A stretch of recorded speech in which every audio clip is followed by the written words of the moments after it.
Nosvitha Kroisoy Lakeside, welcome to day 6 here at the 2025 WDF Lakeside World Championship. This is the home of World Darts. This is Lakeside!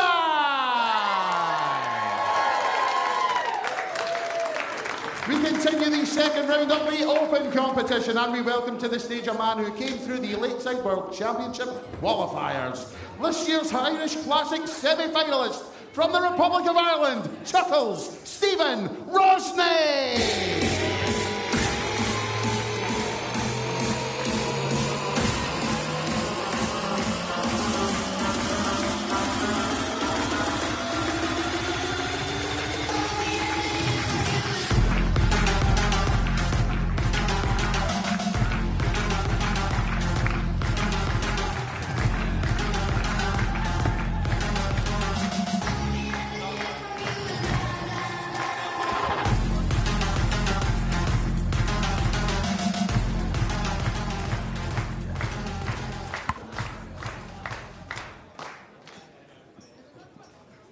His opponent is a former WDF World Masters semi-finalist, the former Riga Open and Swedish Open champion from Switzerland, Thomas Junghans.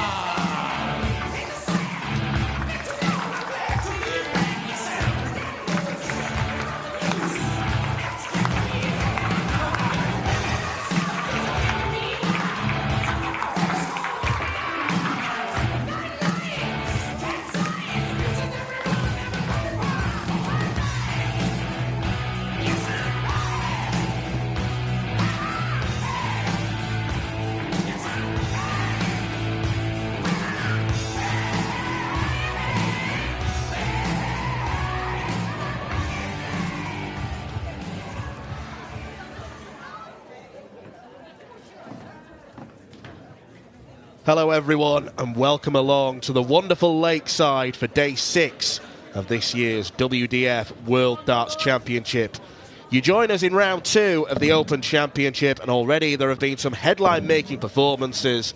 Mitchell Lawrie in particular is stealing the limelight at just 15 years old. He's broken records this year, and come Sunday night, more might tumble.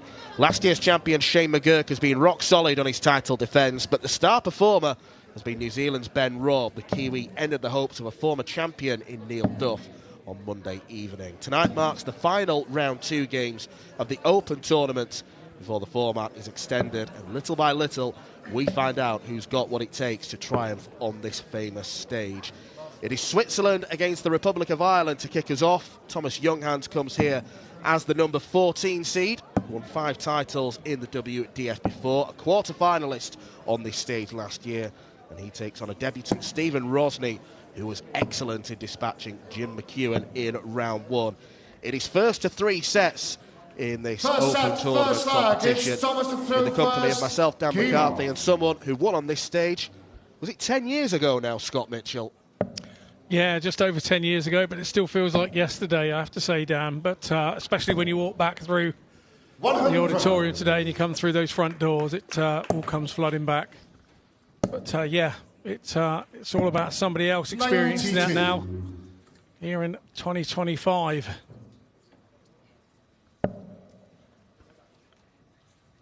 Well, Stephen Rosney is looking to follow in the footsteps of his countryman Shane McGurk, who became the very first winner from the Republic, beating Paul Lim last year. And he did plenty of that against Jim McEwan.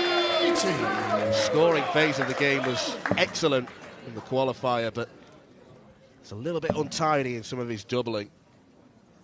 He sorts that out there. Junghans might have a problem.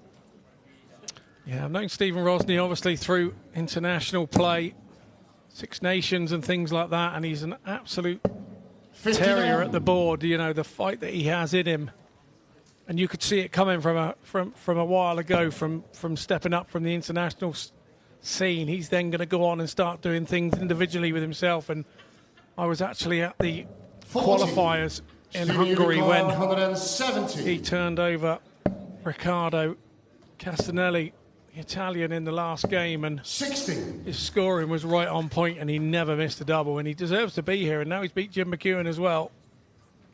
I think Thomas is going to have to play his top game to see off Rosney. Well, he did play a big part for the Republic of Ireland in the Six Nations campaign in Merthyr Tydfil back in the summer. He's looking to start strongly here. 70. Yeah, some people may have seen that as well on S4C. Coverage of that. 138. Stevie Unicorn, 40. Tops for Rosney. Now double 10. Yeah, that's been short in the first. That's exactly what he wanted. Minimal fuss in the first leg. It's an early break of throw, early confidence settler. Yeah, absolutely. I mean, the secret to this place is getting out there and hitting your first treble 20 as quickly as you can and hitting your first 180. Well, Stephen's done that in that first leg. Then he's gone and finished it off, and I think that's superb. It's a superb opening start, but you've got to remember, this isn't Thomas Junghans' first rodeo, you know. He's been around for a fair while, a lot more experience than we give him credit for, and he's one of those players where kind of work gets in the way of his dart in life. Kind of never turned full-time pro, and so everything he's achieved up to now has been working full-time and doing darts as kind of a glorified hobby. 60. Does have a winning record on the Lakeside stage, Thomas Junghans. This is his third appearance in 3 years. Got to the last 16 a couple of years ago before losing to the eventual runner-up Chris Lambert. And then he was beaten by Francois Schreyen last year in straight sets. So hopefully he'll go one or two better from his point of view. Yeah, two quality throwers there. He's lost two. That's nothing too much to worry about. But we get to these TV stages, gets last 32s, last 16s. You expect to have a fight. You expect to have somebody do something to you. It's how you react to it and how your mannerisms and how your mental strength reacts to it. Well, a nightmare visit from Rosney gives Junghans an opportunity here. 99. And he takes it of sorts, leaves Shanghai. 57. Thomas Unicorn, 120. All the 20s here. Now that could be awkward. The dart is standing up. He'll go to the right-hand side of that, which is what he tried to do. There would have been a slight sort of gap to the right-hand side, and he would have fancied that. Really needed that first dart to be higher. So 114 for Rosney here. Treble 18 Now it's tops. 94. Kind of looped that one up there, didn't he? Didn't throw it with a bit of, ferocity that it needed. He's not moving along the oche. He didn't need to put that one in the top corner, and Thomas Junghans equalises the first set. Yeah, if that was a penalty, that would have been the best penalty you could have ever taken, right in that top right-hand corner. What we do have to remember is that whole red bit is the double top, so it doesn't matter which bit it's in. As long as it's in, you won't worry about it as a player.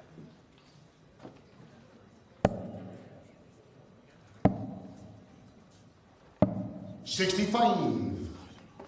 Bit of a saviour find there for Rosney, because Junghans has now taken that break straight back. Something methodical about the Junghans throw.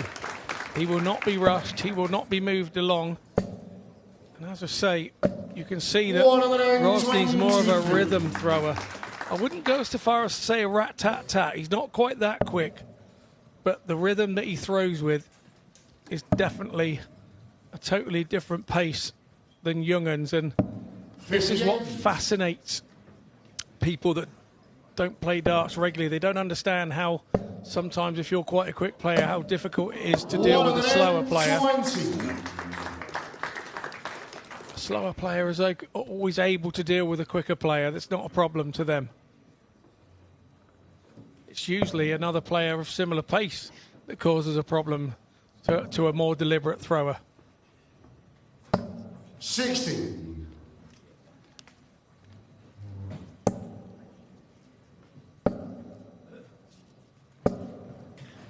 $41. Thomas, you require 146.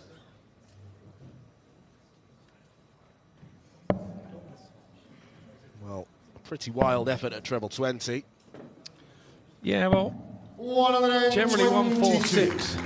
Stephen, you require 152. New way is to go treble 19s, and he went back up to the top. Confused us a little bit. 100. He's put a certain amount of pressure on this 24, but Junghans to hold throw here. Yeah, he does that nicely. Bang in the centre. But also the same result as when he hit the top corner of the double top. It puts an extra leg on your side of the scoreboard, which is what you're chasing now. Rosney has to hold throw here to stay in the set. And it's probably one of those legs where if you're Thomas Junghans, these ones you can relax a little bit, because you know you've got your own throw at the end maybe to close the set out. And as a player, you will always back yourself when you've got the throw. 58. So this is kind of a three hit for Junghans to try and steal this throw and take the set 3-1. Has been made to wait quite patiently to get his opportunity this year, waiting until day 6 of the competition. You came to Lakeside many times as a seeded player. Did you prefer to play at the start of the week, get your first game over with, or did you not mind waiting?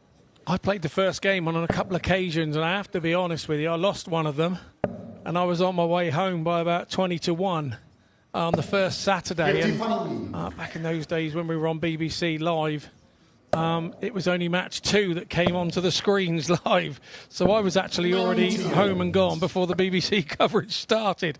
And that really does mess you up a little bit, your whole year being gone so quickly. So it is difficult to hold. I prefer to be playing on the Monday or Tuesday, definitely. 58. Stephen, you require 106. It's a Wednesday assignment for Junghans, who looks destined to lose this fourth leg of the first 86. set. Rosney misses tops, goes beneath.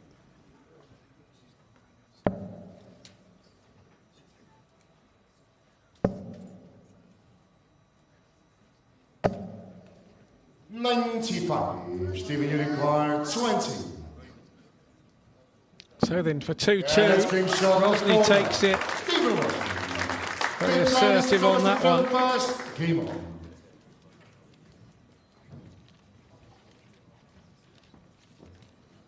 Wants to hold throw here for the set, but what will be concerning him more is how many darts he's having under the treble 20. Every first darts, which is causing a bit of a blocker and a problem to him. This whole flight and stem setup is of a fairly solid plastic variety. And when you drop one that low in front of the treble, it's very difficult to get past without having a deflection. And a deflection that you don't want into the 1 or 5. So he needs to kind of sort that out and try and make sure. Sometimes you have to be careful because the adrenaline can take over and you can throw extra fast through your arm speed with the nerves goes a little bit quicker than usual, and then all of a sudden you're throwing a throw that you don't know. I think Thomas has gone the other way. This is good. This is good. But sometimes you go the other way and you're fully aware that the adrenaline makes you throw harder, and then you take the beans off the gas off the throw a little bit, then you start to drop under. Well, as predicted, it's a pretty tight first set. There's the problem for Junghans, and especially the way the darts stand up in the board. It's a cracking second dart.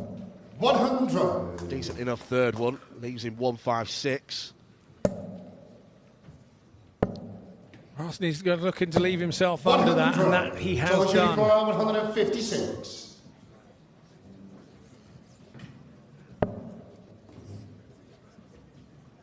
Really needs a treble of sorts here.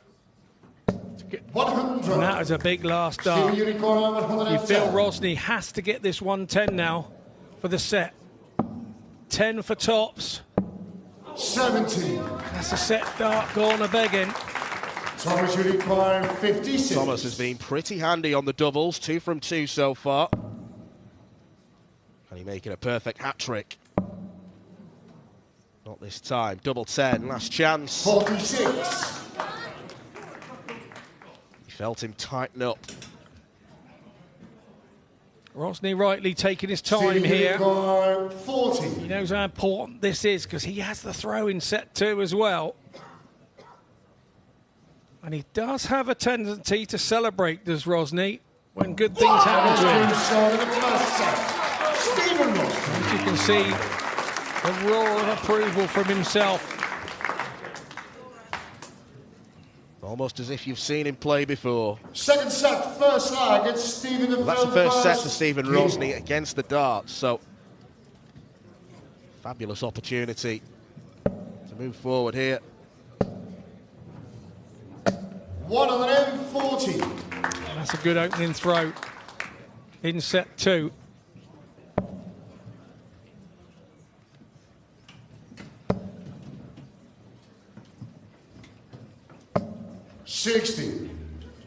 Yeah, he'd be more than happy with the visit he had to open. He's put the pressure straight back on Junghans in this second 40. set.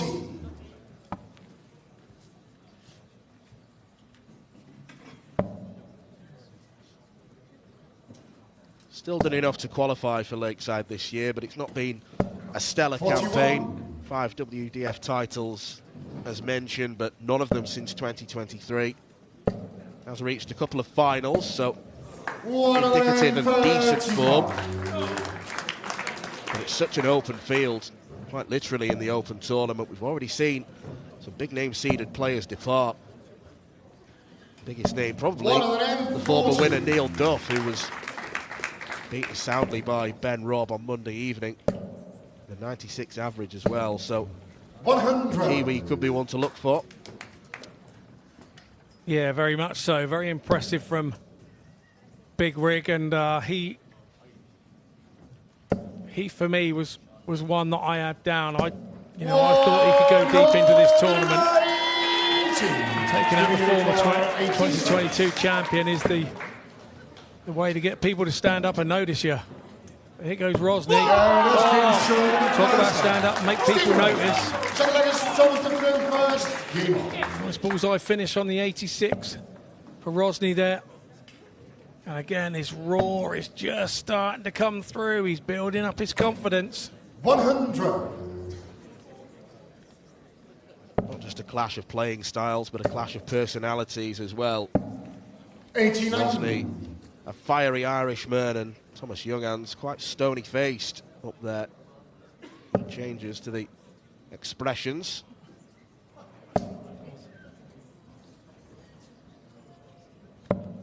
.41. Yeah, to be fair, Thomas Junghans could be known as the gentleman. He is a gentleman of darts. A really nice guy. Been around for a 42. good few years now. Just looking back through some stats, and he made the semi-finals of the World Masters back in 2015.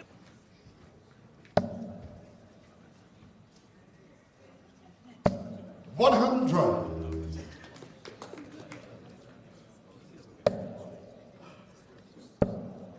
Beaten by a certain Mr. Durrant, 55. who we know was quite good around that time. Evening, Glenn.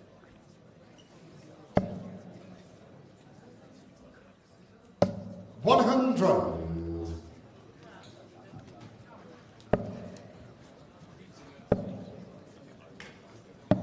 .97. Thomas, you require 160. This for a hold of throw. Perfect positioning.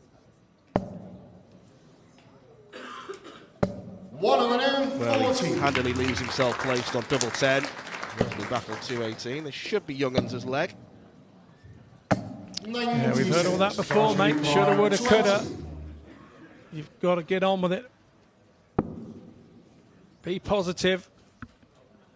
And then make it happen. No score. Not to be this time, but he offers Rosney an opportunity, and he'll fancy this. He's just hit a bullseye. He'll be feeling really good about this attempt. Needs a treble.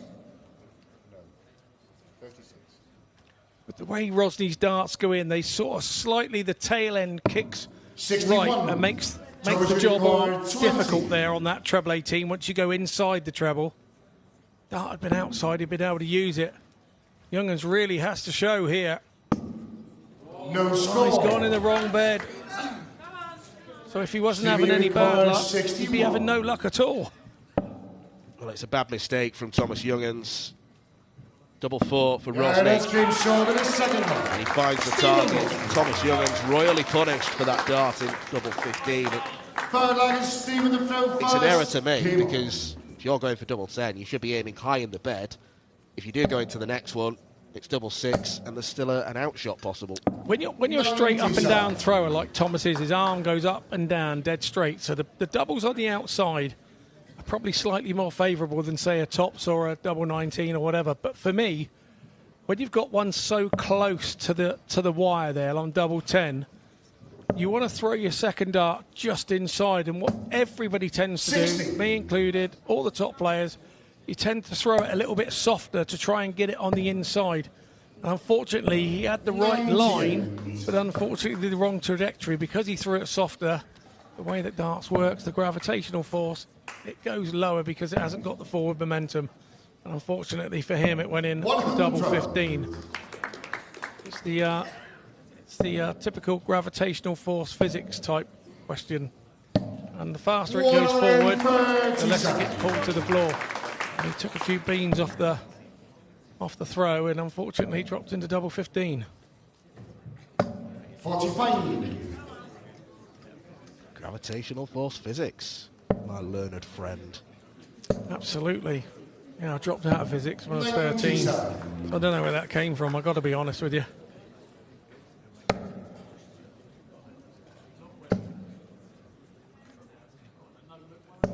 $140. Shouldn't have needed to look away there. Needed the rhythm, didn't he? Rosney tops up. Yeah, that's been short it again. Stephen Rosney holds throw, and he's feeling good now. He's probably thinking, Third set, what the first fuss mark is about is coming here to Thomas Lakeside? What are you first. talking about? It's Came difficult on. up there on stage. No big celebration that time from Rosney either, which tells me that he's feeling much calmer, much more up to the task. Well, to be honest, giving it those big celebrations, it does take a lot of energy out of you. 140. And it takes the body sort of 2 or 3 minutes to recoup once you've let go you know, really big style. And we quite often see players then come back after winning a big leg, having 2 trebleless visits on the next 2 throws, because kind of all the energy, all the focus is gone on the celebration. 41. So it's good to see that Rosney is probably not giving it the big one, I think they call it these days, as much as maybe he usually does on the floor.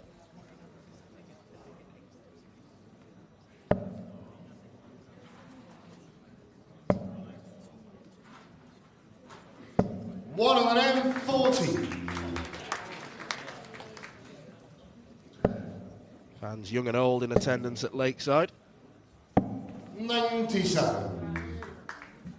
It's a potentially tantalising third round clash, because a man we've mentioned before, Ben Robb, he faces the winner of this. 60. I think the way that Big Rig played in his last game against Duff, I don't think he'll be watching with interest. There's no 2 ways about that. And respect. A lot of respect. That's the way he plays the game.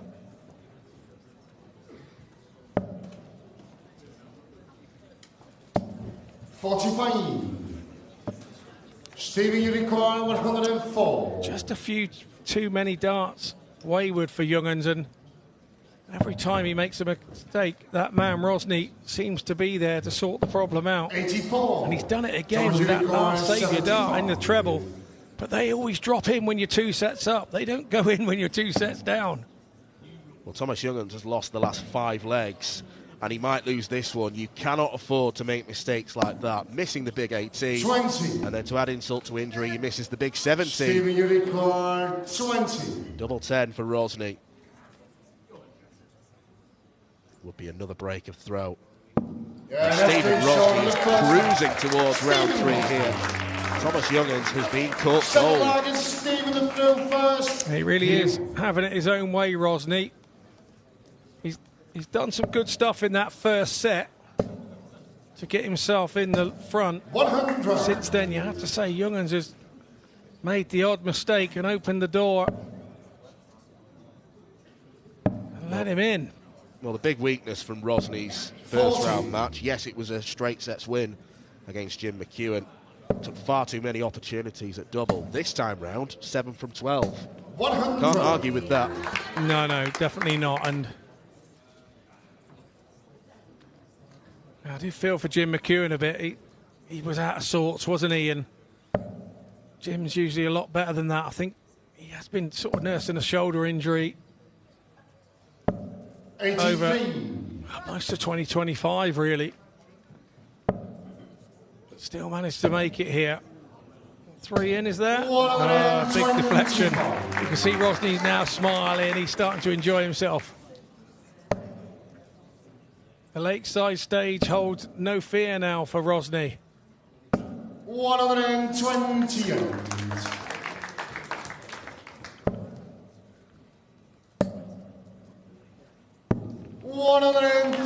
Terrific leg of darts. Could be wrapped up in 13. Thomas Junghans is floundering. 100. Stephen, you require 40. Double 10. 2 sets up, 2 legs up. Double 10. He's been very kind to the Irishman.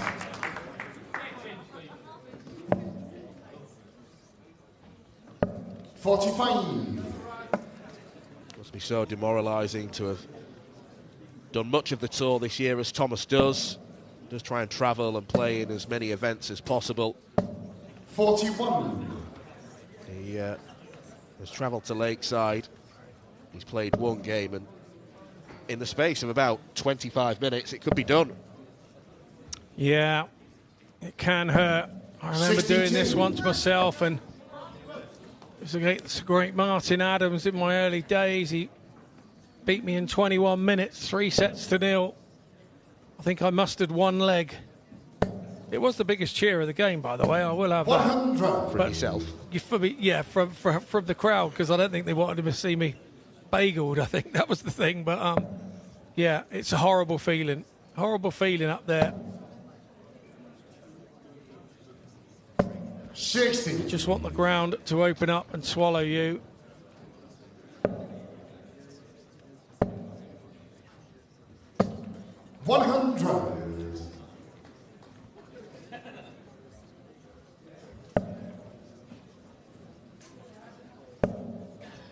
Yeah, Thomas Junghans, we were wondering where it's gone wrong. He was 2-1 up in the first set. And then struggled to find a leg. 100. Rosney can now see the finishing line.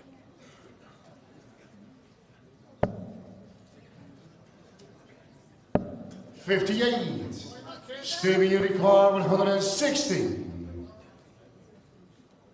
How about a big finish to wrap the match up in style? 140. Thomas Unicorn, 136. Junghans is to stay in the Lakeside World Championships for 2025. This had to go, but it's not going anywhere for him. 56. And it's that favourite double 10 20. for Stephen Rosney. Stephen Rosney lays down a marker.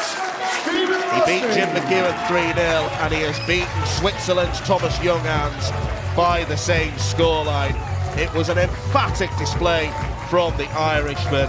He won 9 legs in a row to seal his place in round 3. What a performance from the man they call Chuckles. No wonder he is smiling so much. Please show your appreciation for Thomas Junghans.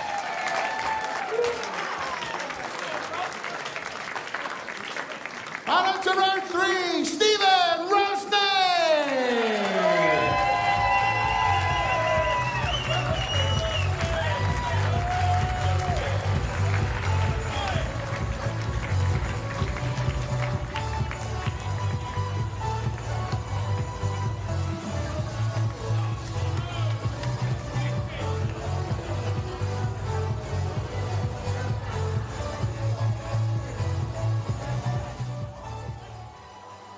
Well, Stephen Rosney came into this as the once again, ladies and lesser gentlemen, experienced player of the two. 5-minute break. 5 minutes. He made that We will look very return with our simple. next match Thomas from the women's Junghans, his third competition. Lakeside experience, did not go to plan in any way, shape or form.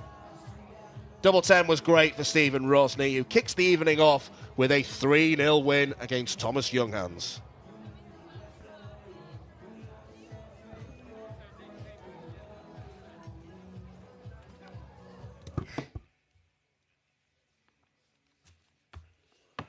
Did they flash the average, or you've got it there?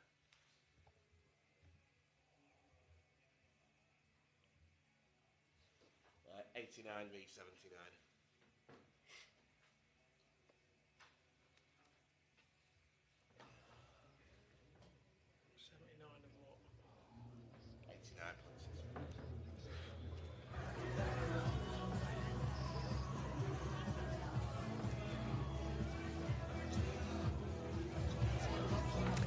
Stephen, impressive back-to-back wins here at Lakeside. First question, did that feel as... The 47th annual Winmore Fleetwood Memorial Las Vegas Open runs from 16th to 18th of January. Sign up for a chance at Open Women's 2026 WDF World Championship spots.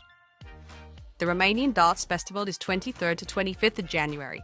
Register by Wednesday the 23rd of January to join one of the WDF British darting festivals in historic Bucharest. The Toto Dutch Open Darts is 5th to 8th of February. Registered by 15th of January. With 2026 WDF World Championship places on offer, Mr. World's largest darts party. Don't miss it. The Irish Open, Irish Classic and Killarney Open take place in November 2026. The WDF's second biggest festival offers more chances for 2027 World Championships qualification.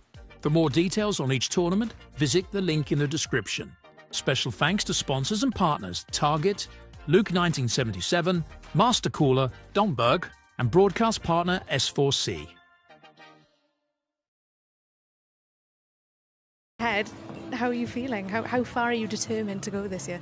I'm not looking any further now than tomorrow.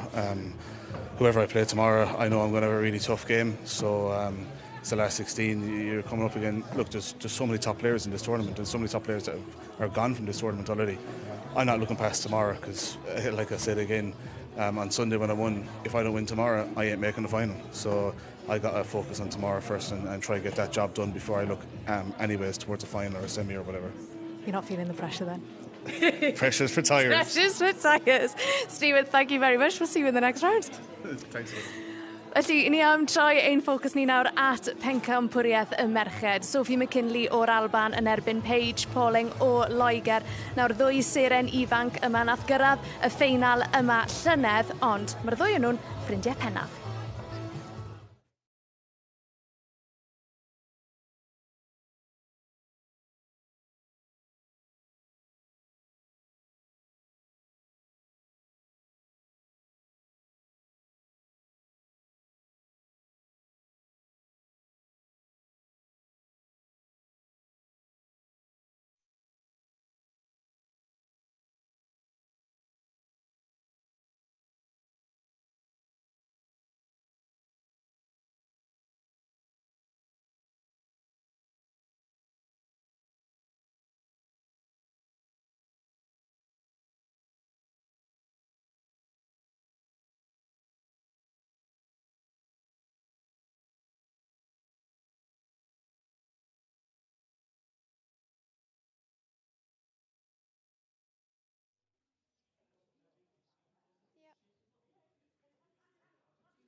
Pa un o ser ifanc y dyfodol fydd yn syrenu heno? Draw â ni at meistr y ddefod.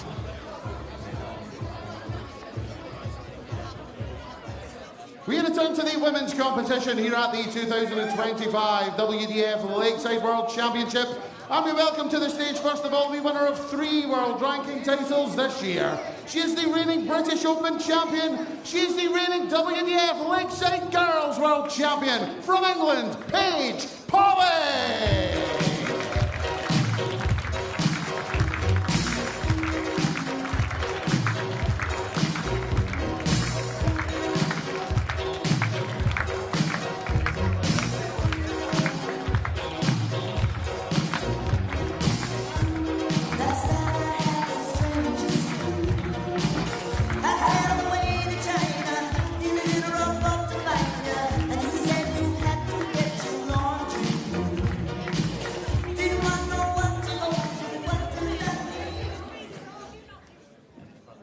Her opponent is last year's Lakeside World Championship Women's and Girls finalists, the reigning Swiss Open and Helvetia Open champion from Scotland, Sophie, the Trophy, McKinlay!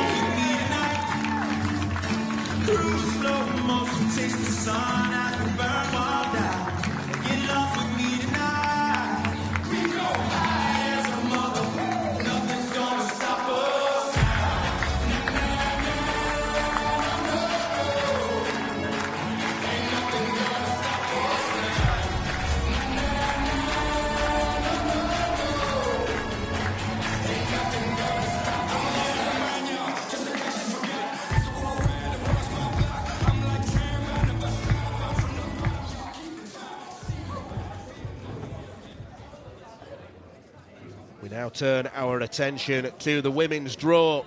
2 players who have been utterly dominant in girls' championships over the past few years are now battling it out at a higher level. Sophie McKinlay did both last year. It was a tremendous campaign for the trophy, who ultimately ended trophyless by finishing runner-up in both the girls and women's. But she made an enormous impression. She might be looking for a spot of revenge against the 17-year-old English woman Paige Pauling, who is stepping up to the women's crown this year. Sophie McKinlay arrives here as the number 6 seed, looking to repeat her heroics from Lakeside last year. Defeated a clutch of experienced campaigners in Lisa Ashton, Irina Armstrong, Eileen de Graaf, then Lorena Rietbergen in the semi-finals, before ultimately the powerhouse that is Bo Greaves proved too strong for her. Paige Pauling has been dominant in girls' titles. She's already won the Girls' World Championship trophy on this stage. This should be a very exciting match between two of the brightest young talents in the women's game. And speaking of bright young talents, Laura Turner has come and joined me in the commentary box. Good evening, Laura. Good evening. I will take that. But yeah, I definitely don't feel young anymore. But anyway, yeah, these two absolutely outstanding players. They've met each other so many times. I think there's just a little technical issue.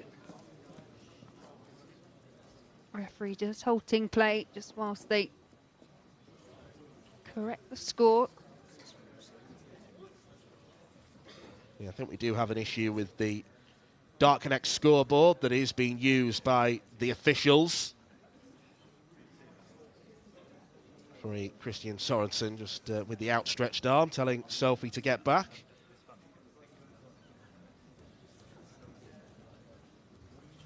Well, while we've got this slight delay in proceedings, Laura, I mean, how impressed have you been by both of these players, and what do you think the future could hold for them, both in the immediate future and long term? Yeah, I obviously played against them, played alongside Paige Pauling. She represented England not just at youth level, but at senior level, as has Sophie. And I think that, you know, we're just seeing the start of the talent, you know, that they've got. And the fact that Sophie McKinlay last year, as you mentioned, made not just one final, but two finals here at Lakeside. Chris, Ollie and Dave, who are the three overlooking the scoreboard system. There you can see it, and the computer says no. So the two players are just being allowed to throw a few extra practice darts, and this can't be doing much for the nerves. No, it's not the ideal start for either of them, but despite their age, Sophie just 19 and Paige Pauling 17 and vying for that girls' title again this year. They do have a wealth of experience.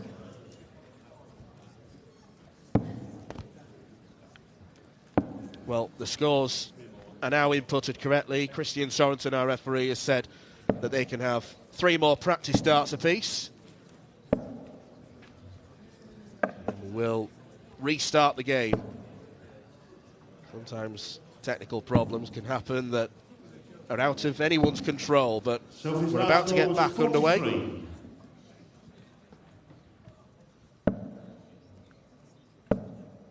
Well, despite that little bit of a hiatus in the match, Paige Pauling straight in there with the first treble. Well, you alluded to the fact, Laura, that these two know each other like the backs of their respective hands. Really good friends. A combined age of just 36, so the future very, very bright. But Paige Pauling does have a far superior head-to-head record, winning 14 of their 17 meetings, including that girls' final last year. 60. Sophie did win the most recent one. That was back in June in the final of the England Open. And when you actually look at their head-to-heads, what I find is absolutely amazing is pretty much all 59. Of the matches they play are either pretty much a quarter-final, a semi-final, or a final, just by way of the fact that they're in the girls' tournament and the girls' section, they were so highly ranked. And now we're finding it similar as they're transitioning into the senior game.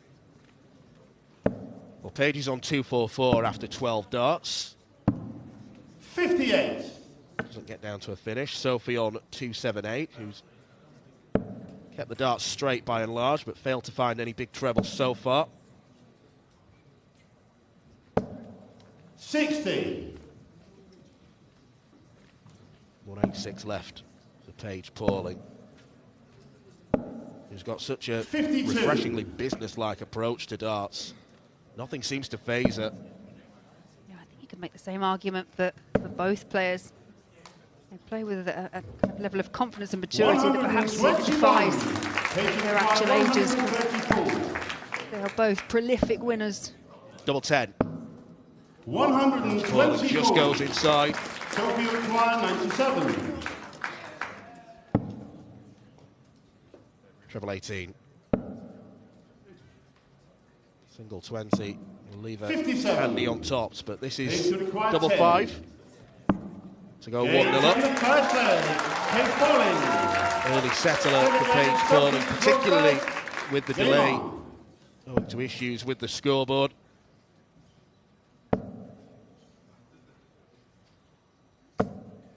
I do wonder exactly how they're both feeling up there. I think for Paige, she's already been out and played a match on the stage so far this year, whereas this is the first time we're seeing Sophie McKinlay hit.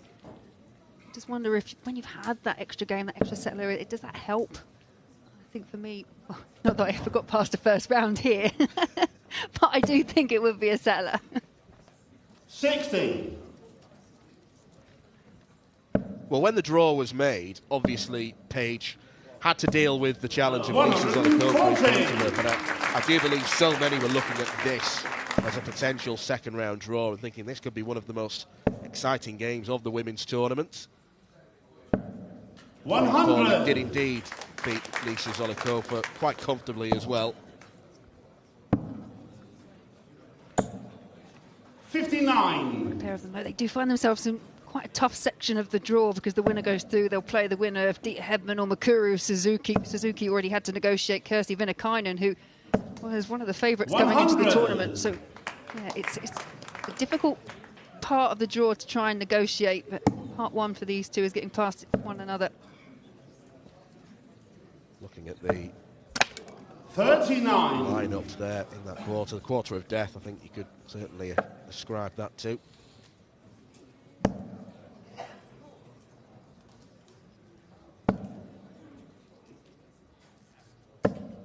$140. Great response from Sophie McKinlay, back-to-back tons, followed by the 140. 100. Sophie requires 60. Up for tops. 40. Fails to use the marker dart. Paige to require 80. Double 10 for Paige. 60. She is rapid fire in her playing 20. style. Sometimes that can come at a cost. There's double 5 for McKinlay, just to level it up at 1 apiece. 10. Paige to require 3 20. darts missed at the outer ring in leg 2 for McKinlay, and Paige Pauling could double her leg tally here, and she does. This is the thing with set play. You're never completely out of it, because even if you do go one set behind, then it's just another 3 legs for whoever to get that second set. But you can also see it completely run away. Someone completely run away with it as well. Is it fair to say, Laura, that set play is maybe a bit more psychological than straight leg play? You could be 20 points away from winning a match, or your opponent could hit it, force another set, and then you've got another at least 3 more legs to try and get through. So yeah, you have to be mentally quite strong just to be able to bounce back from a disappointment. We saw it with like Lorraine Hyde and Durson.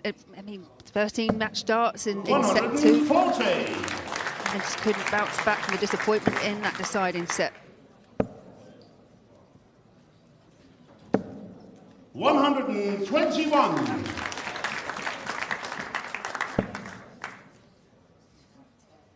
Well, if you were to sit here and list all the titles that Paige and Sophie have won at girls level, we'll be here until Lakeside next year. It's a pretty forlorn task, but they've won so much, and they're used to winning, so they should have that fearlessness. I'm laughing because obviously we all do our research beforehand, and I looked at it and just went, right, okay, 51 titles for Paige Pauling in the youth between 2021 and 2025, but that includes 100. A World Youth Championship, 2 World Masters girls, and a European Cup title as well.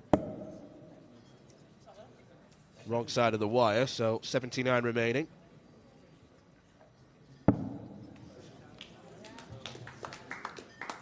Leads 79.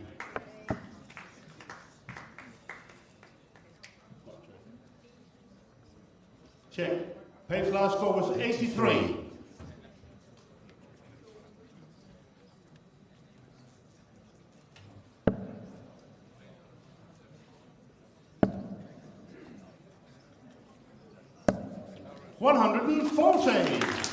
The pressure now on this set winning opportunity for Paige Pauling. Well, I think Stephen Rosney said it earlier, didn't it? Pressure for tyres, and Paige not phased whatsoever.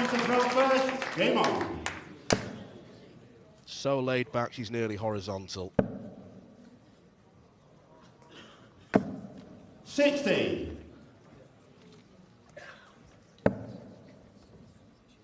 Sophie does have the advantage of throw in set 2. You shouldn't be panicking by this point, but as I say, these set plays, when it's only, it's a race to 3, break it down into individual matches, and you could be on the wrong end of 6 consecutive legs and on your way back home. I think it's really important for Sophie McKinlay just to get a real settler in terms of getting that leg on the board and just working her way back into the match.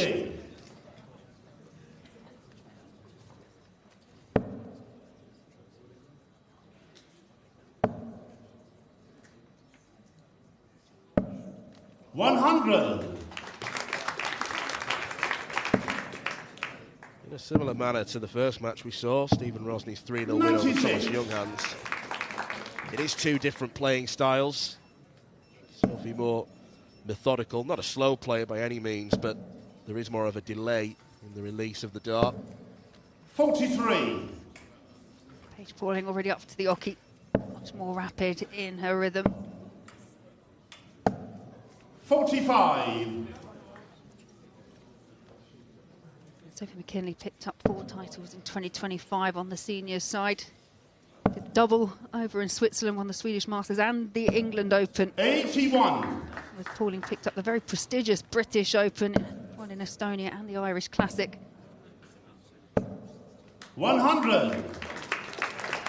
Sophie require 157.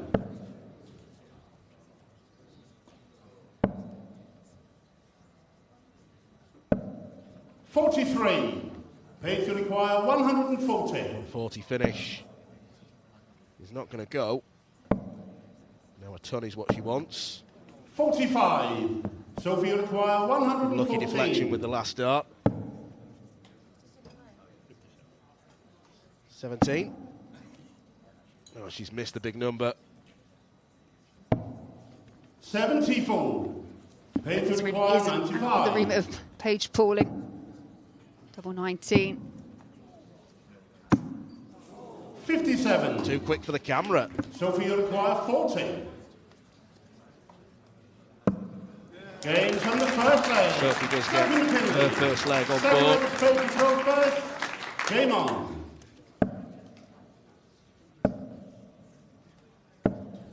76. Yeah, a couple of misses for Pauling.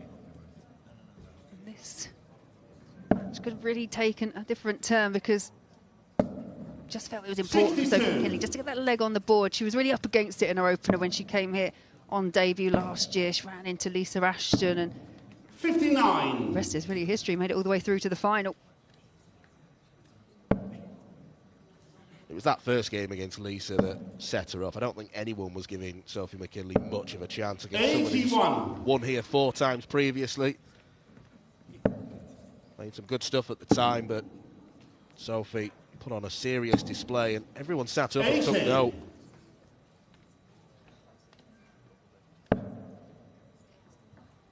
I know when we kind of talk about darts, we always put this emphasis on experience, but actually, 85. you look at the landscape at the moment and the players that are really coming through, the likes of Pauling, McKinlay, we've got Mitchell, Lawrie obviously coming up later as well. 100. These 2 veterans compared to 15-year-old Mitchell. I'm sure they'd love to hear that.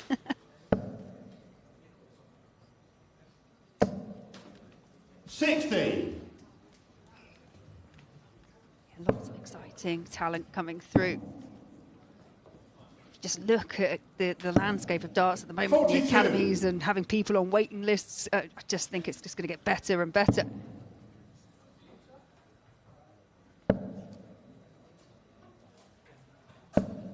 $139. Paige requires 144.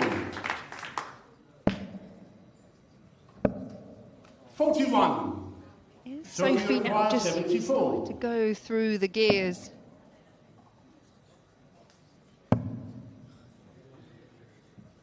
Well, it's another miss big 34. number. Paige A requires potentially costly 103. moment for Sophie. Well, that's 3 off. 43. Sophie requires 40. Game turning the second leg. Sophie McKinlay. Well, the first set, 3-0 Paige Pauling. Sophie McKinlay now has the throw to make it 3-0 in her direction in set number 2. 60.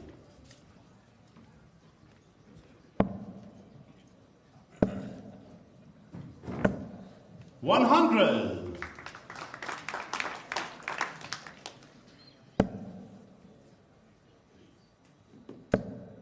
Sophie McKinlay now, just with more regularity, getting that first dart right. 100.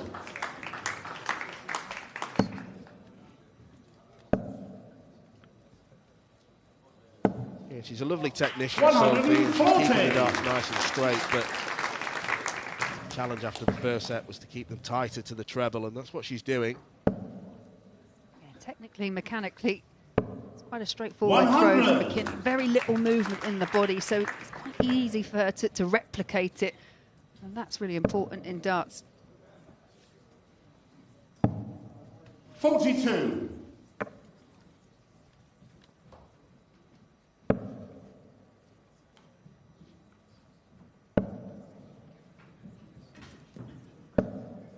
81. Paige won the first set 3-0, and Sophie could be about to repay the favour. 97. Sophie require 160. Side of the wire, so Paige Pauling, she can't find the 1-2-2. 43. And Sophie would have wanted to have been a bit further down than that.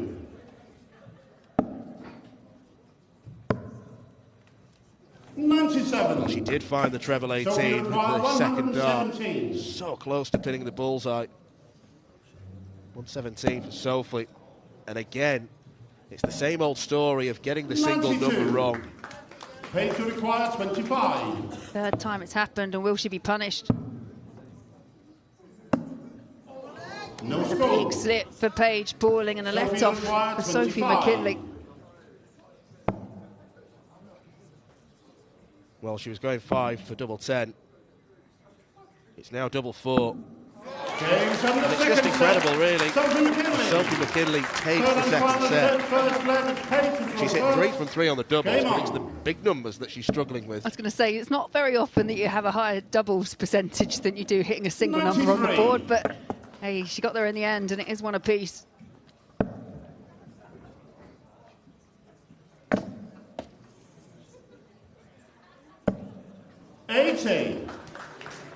Not the time for the darts to be bouncing off each other and onto the ground.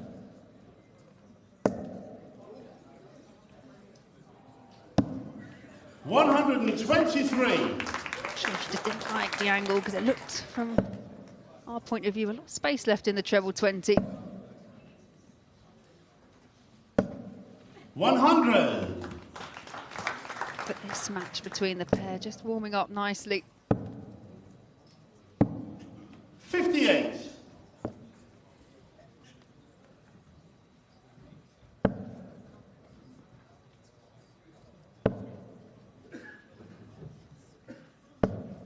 85.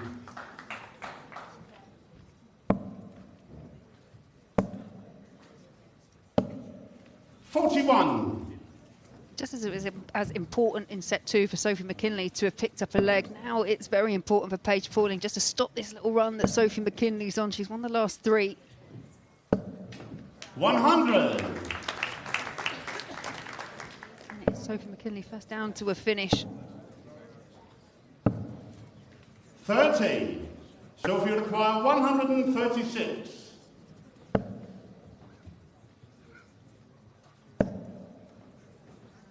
Wants to squeeze winning treble. 60. Paige require 156. 6 left. 156 for Pauling won't go. 100. Sophie requires 76. Has to stay focused with this.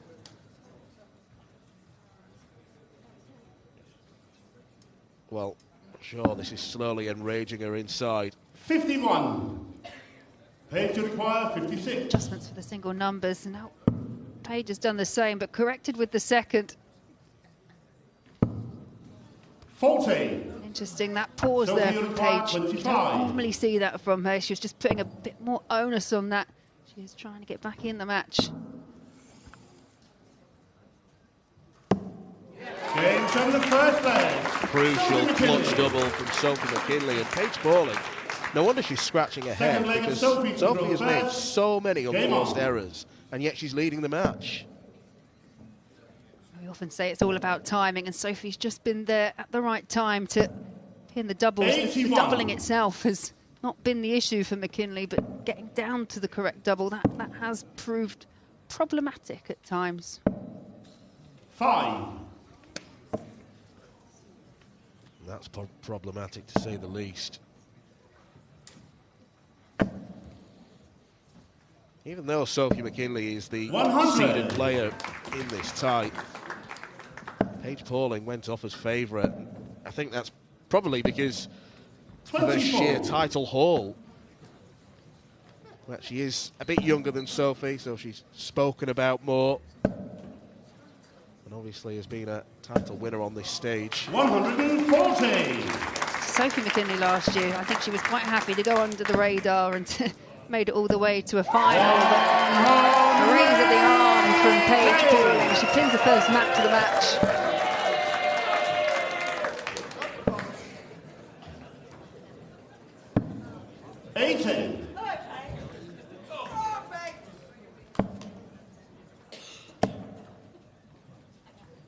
Okay, a treble, so just needs to tidy things 60. up. Just about squeezes that 20.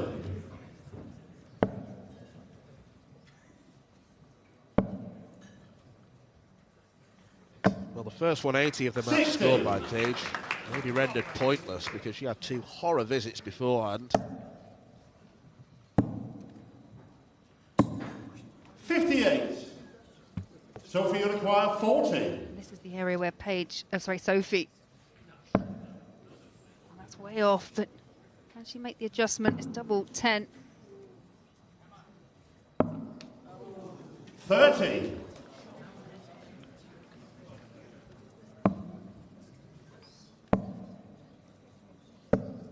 60. Sophie, you require 10. 60 for Paige. Sophie straight at double 5. Now has to split. Okay, double 1. 8.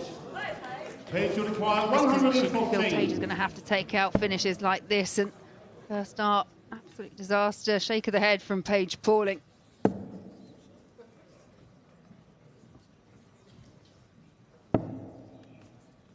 $92. Sophie, you require 2. He's double 11 again. And No she'll be score. allowed back. Paige, you require 22.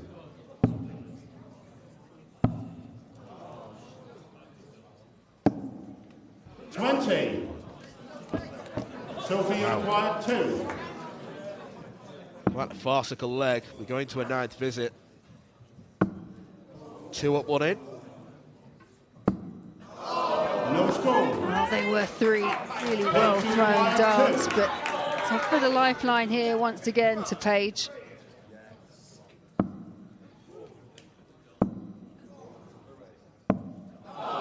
No score. Sophie, you require 2. Just one of those horrible legs. Both players will want to get rid of it.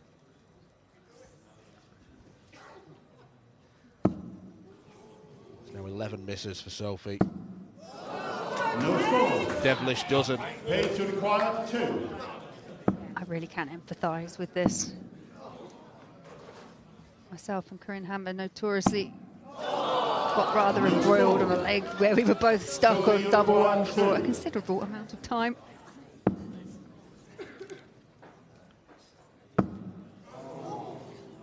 Surely now. No score. Paige, you require 2. The maddest of madhouses. And on we go. No score. Sophie, you require 2. No score. Well, what can you say at this point? I've just got nothing but empathy, trust me. And it's Page that gets across the line in the end. Well, the sarcastic thumbs up in the end, but could be an all-important find for Paige Pauling.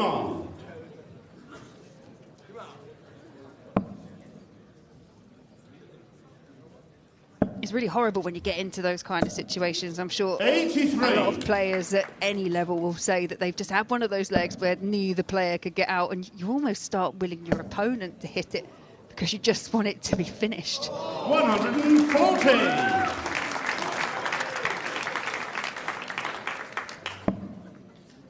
Certainly both players will be glad that's over. 100. Get back to the scoring. Yeah, and the bounce back ability of both these players kicked off pretty well in this leg. 43.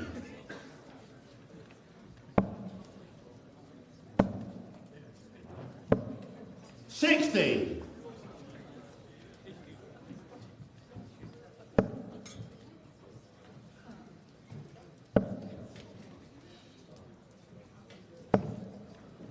81.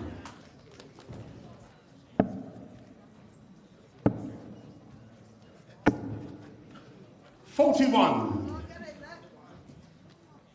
Should be advantage Sophie. Break of throw here, and it'd be hers to lose. 60.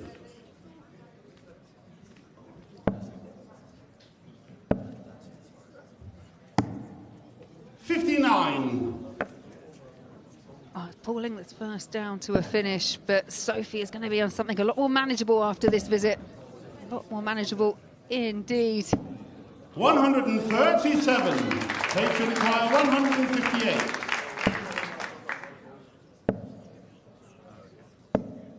58. Sophie will require 40. Finishing at tops has generally been good from Sophie, and it continues to be. Sophie McKinlay. Would you believe it? 16 misses in the last leg. Up she goes for tops. Fourth leg, Nails Sophie it to with throw the first first. dart. Game on. Yeah, I think a lot of players will also understand the kind of love-hate relationship you sometimes get with darts when you're playing. 140. So Sophie McKinlay, 2 breaks a throw every leg in this set. 60. Against the darts. It's something Paige Pauling is going to have to try and do once again.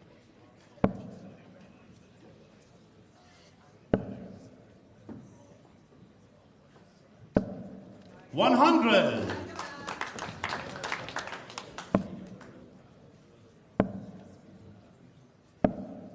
43.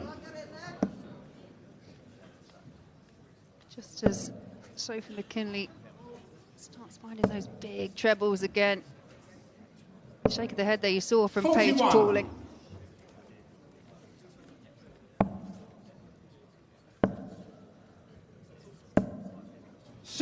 Well, the scoring has completely dried up. And this game has been turned on its head. It looked so comfortable for Paige in the first set, which she won 3-0. 180. We said it when he was in the darts, it's all about timing, and what a time for Sophie to find her first maximum. 140. A corker of a setup, and it leaves her favourite tops. Double 10. No score. Well, you know something, that might prove to be a good dart. Yeah, we've got a bit caught up, didn't it, a couple of legs ago, chasing that double around the board. 58. Sophie will require 40. Take 2.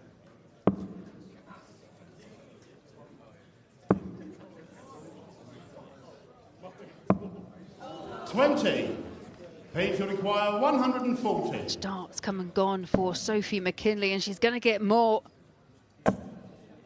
Al Paige would like to find a treble, 60. but can't. Sophie will require 20. Double 10. And in the battle of the young girls, it is last year's finalist Sophie McKinlay who beats Paige Pauling for just the 4th time in their careers. They have faced off so often, and McKinlay has revenge from that final defeat in the girls' tournament last year. Page started so well, but it got scruffy towards the end, and ultimately Sophie emerges victorious. Of our girls' world title, but let's hear it for Paige Pauling.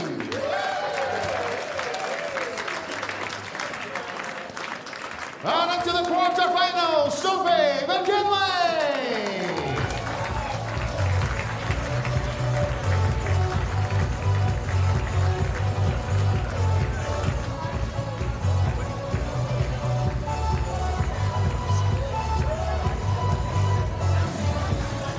Well, once again, ladies and gentlemen, a very quick 5-minute break. 5 minutes time, we will return with our next match from the open competition.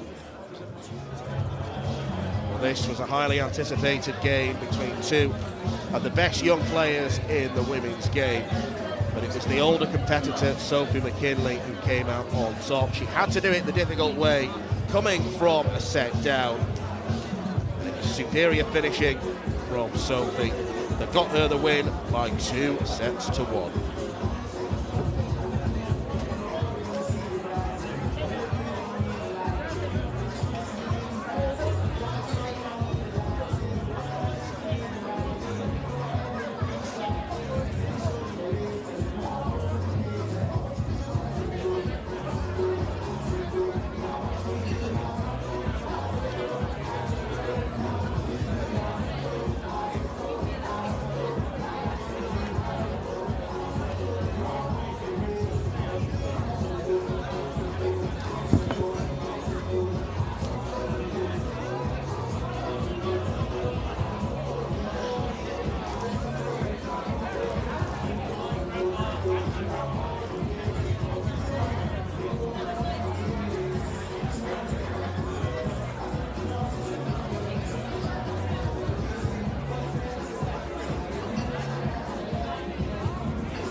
The 47th annual Winmore Fleetwood Memorial Las Vegas Open runs from 16th to 18th of January. Sign up for a chance at Open Women's 2026 WDF World Championship spots. The Romanian Darts Festival is 23rd to 25th of January. Register by Wednesday the 23rd of January to join one of the WDF British darting festivals in historic Bucharest. The Toto Dutch Open Darts is 5th to 8th of February.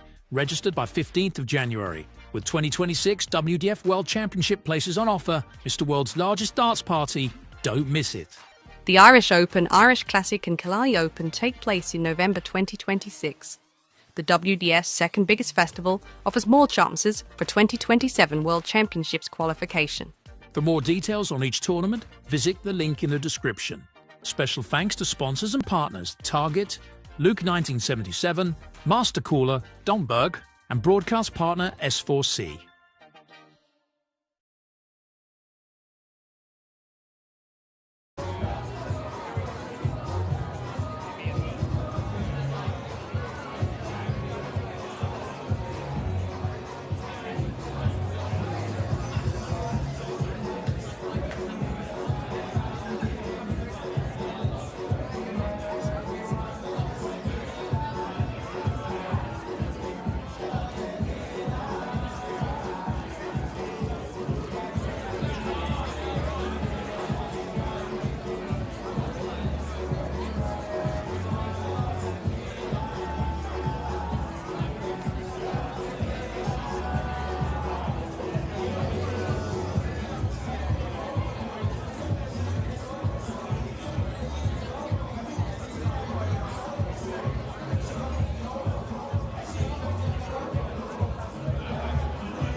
return to the Open competition here at the 2025 WDF Lakeside World Championship.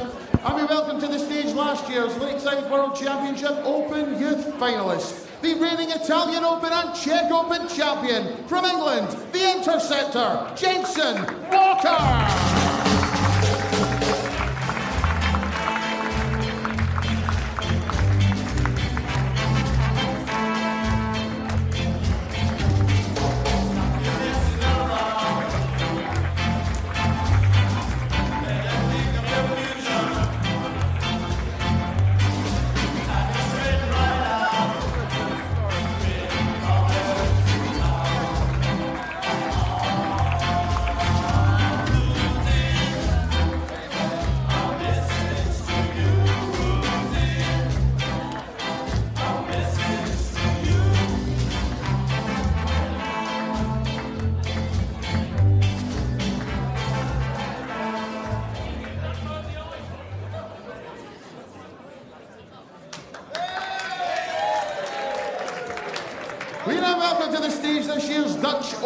Finalist, the former Oregon Open and Greater Vancouver Open champion from the USA, the Scorpion, David Fatam.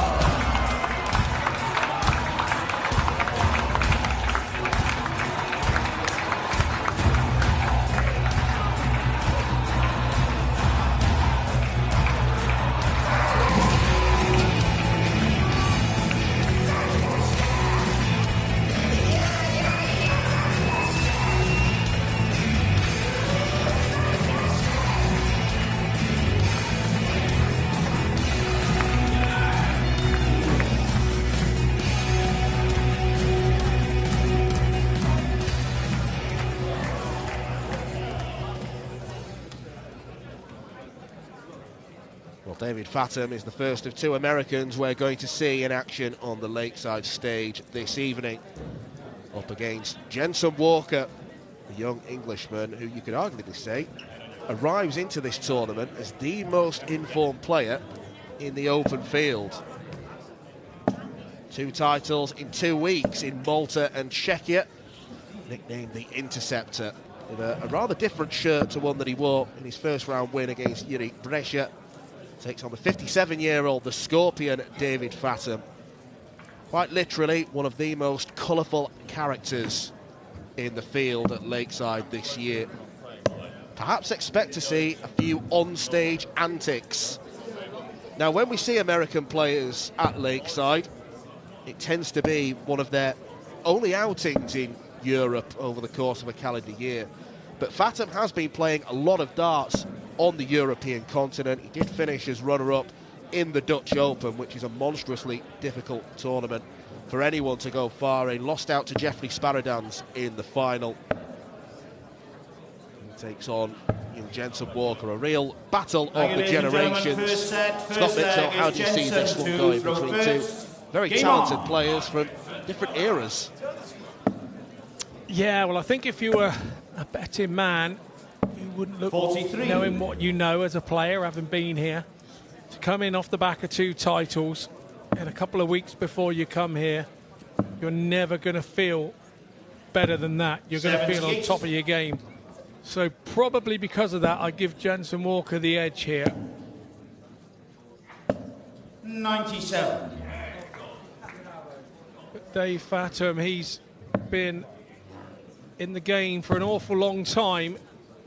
3 stints in the PDC. 115. One of those stints was probably the most successful. He was over there for 4 years, kept a card for 4 years between 2006 and 2010. So it's not the American's first rodeo, that's for sure. And so it was something he wanted to tick off his bucket list coming here to Lakeside. 70. And I know he's looking forward. He's been looking forward to this appearance for a long time. I spoke to him in Hungary at length, 45. and yeah, it was one well and truly ticked off his bucket list. He didn't tell me he was coming in this shirt. Don't adjust your sets, ladies and gentlemen. It's not your TV. It's definitely the shirt. We'll go and find the nearest pair of shades. It's a bright old thing that Fatam's wearing. Jensen styled differently to the Scar-inspired theme shirt he wore the other night. Young man from Coventry walking on to the specials. 41. David has played in one World Championship before. It was back at Alexandra Palace in 2009, where he was beaten by Wayne Marnell on that occasion. Must have been a long time ago. Yeah, he had a run in the US Open back. He made the semi-finals of that back in 2008. That's in that period that I was mentioning. But it's Walker here, take the first leg. Second leg, David from first. David, he was like I say in that period, 2006, 2010. Was really on it, and he made the semi-finals of the US Open in 2008. Along the way, beating the likes of Steve Beaton, last year's finalist Paul Lim, and commentating maestro Chris Mason before bowing out to one of my friends, Colin Lloyd, in the semi-final. 96. Yeah, he's mixed it with the best.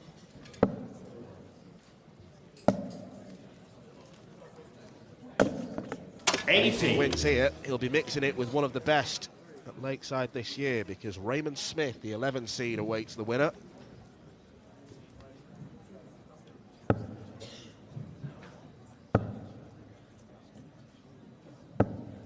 $41.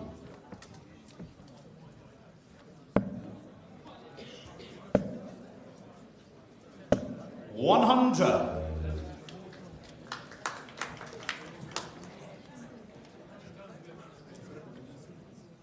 Now, I don't know if you've noticed, Scott, there is a print of a phoenix on the back of Jensen Walker's shirt. And whereabouts in the USA is David Fatam from? 81. Phoenix, Arizona. Is that a coincidence or a bit more than that? 99. David, you require 143. I hadn't really looked at it like that, but yeah, good thinking. 63 incoming. Is it trouble 13 the route? Jensen, you require 138. So 138 generally start down the bottom. 96. David, you require 50. 10 tops, 18 double 16. Oh, he went straight for the bull. I told you there'd be antics. And he gets away with it, hitting double 12. That is ridiculous darts from Fatam. And I'm not going to lie to you, Scott, I think in a good way. I tell you what, if I was up there now and he'd done that to me, 117. That would be like red rag to the ball, that. But I love it as a showmanship type thing, maybe an exhibition shot, but he has worked so hard to get here. So I kind of suppose when you get here, you're going to do it the way you do it. But I'm very sceptical of that route, but he got it.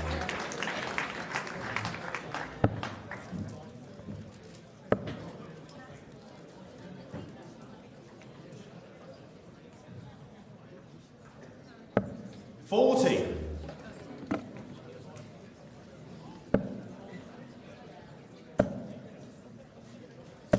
60. Well, early stages here, but this game could well be a test of the mindset and mentality of young Jensen Walker. 60. It's one of the biggest games he's ever faced, but at such a tender age, he has amassed a lot of stage experience. 60. He played on the main stage, the UK Open at Minehead. He's won on the Modus Super Series. He played in the boys tournament last year. And he's a long way in front in this leg. 100. 100 for David Fatam, hunting 4 left for Jensen Walker. Doesn't need to go for the ball, so we'll stay there on the 18s. Nicely done by Jensen. Yeah, his 2024 year ended with that loss as his last game as a youth player. 95. Jensen, the Youth World Championship here at Lakeside. Big disappointment for him. Those will all be eradicated if he hits this. 16. Doesn't go, David, and so but you have to say he's had a tremendous 2025, Jensen Walker.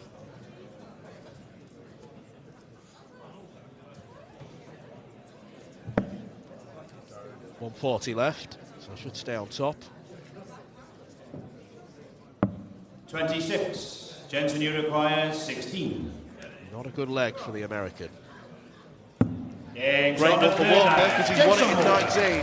Fourth leg, David throw first. Game.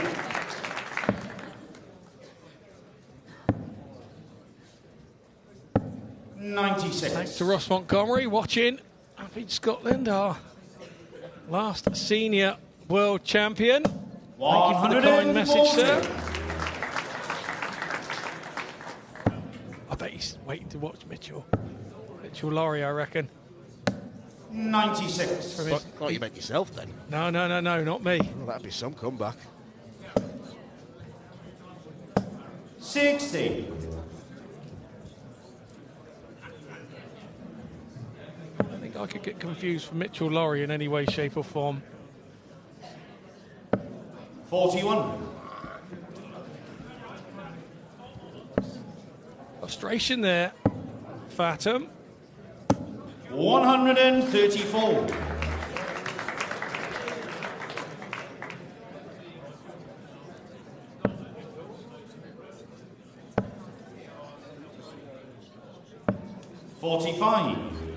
Jensen, you require 167. The more he's getting frustrated, the more it's affecting him. 131. More confidence Walker will take. He looks at home, doesn't he? 83. Jensen, you require 36. A little snarl after every visit. 27. David, you require 140. 140 for David.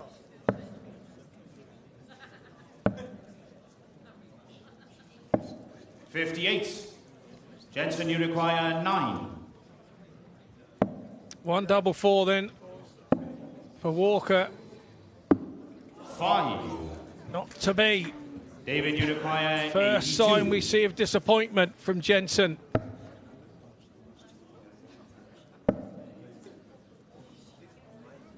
Game shot. What a way to go 2-2 David from David. Jensen, a throw first. Fatum Game. got the bullseye that time, didn't he? May have been one of the most perfect bullseyes you're ever likely to see. 140. Hasn't affected Walker though. Off he goes with 140. 133. Good response from Fatum.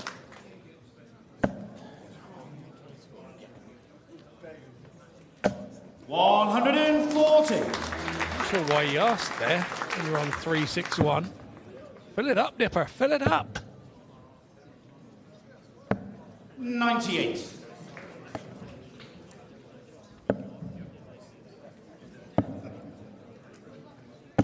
$134. So this has been an outstanding first 9 darts of this deciding leg of set 1 from Walker.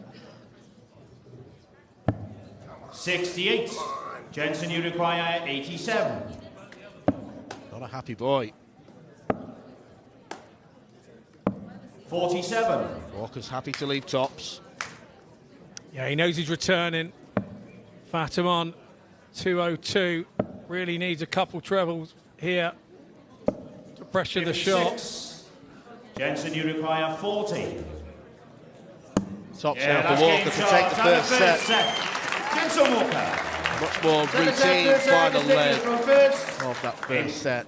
1 in 13. And Jensen Walker is playing some very tidy stuff here. 100. Already seen some attempted showmanship from Fatum with the dart at bullseye, 50 remaining. Very much enjoyed the big stage at the Dutch Open back at the start of the year. 140. Was proudly displaying his belly to a crowd of thousands of Dutch darts fans. 100. No repeats necessary. I was going to say, pleased I missed that one.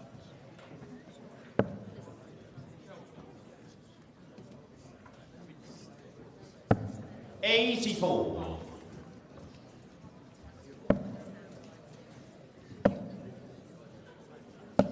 100.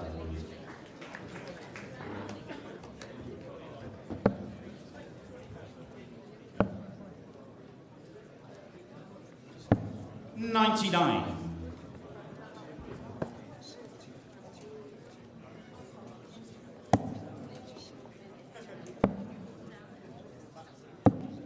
58. David, you require 78. 78 then. The number 6 seed. 20 for tops for the American. Game's on the first leg. Nicely finished. Second leg, Jensen to throw You have to first. say, clean. It's the type of darts that Fatum uses. Quite a thin dart, quite a thin long dart, and quite a small flight on the setup. So it makes the dart a very positive dart to throw. So you have to get it 59. right. There's no forgiveness for the dart. If you get that, leaves your hand wrong, there's just no forgiveness. 59. So you can't allow yourself to get stressed a little bit. You've got to stay on that line and length, a bit like a fast bowler, hopefully, while they're taking on the Australians over the weekend. Yeah, if you do use a smaller flight, it means there's less drag in the air, the dart 41. travels faster. So possibly more room for error, but it's a setup that Fatum likes.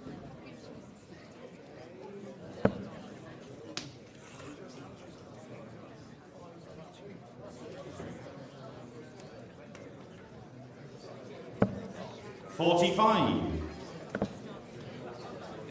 Well, I think Jensen's doing the right thing by going over to the table, having a drink of water, because Fatum was dropping the darts there. It was a clumsy visit.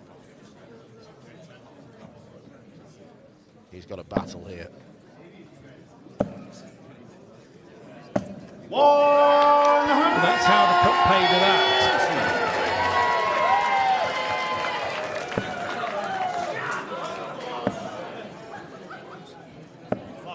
43.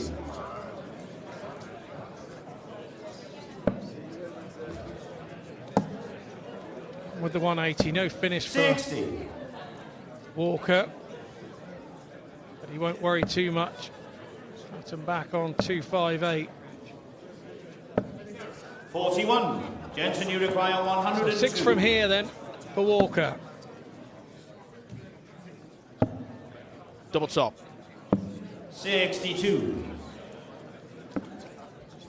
Didn't have to go full bore at it with Fatum back on 217. 95. Jensen, you require 40. Walker then tops to level it up here in set 2. No score. That's a touch unlucky. David, you require Is he 122. going to be made to pay for that? Will it go down as a mistake? Treble 18 for bullseye. It's bullseye for Fatum. 97. I think you can see Jensen, on you the look on require Fatum's 40. face. He felt that was going in when it left his hand. Game's on the second Richard leg. Walker continues the run going. Every leg has been one on throw. To be fair, Fatum only had the 58. chance because Walker missed the 3 darts at tops.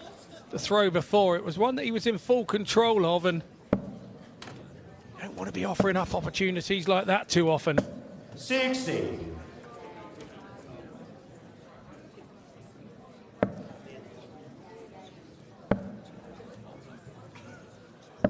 62.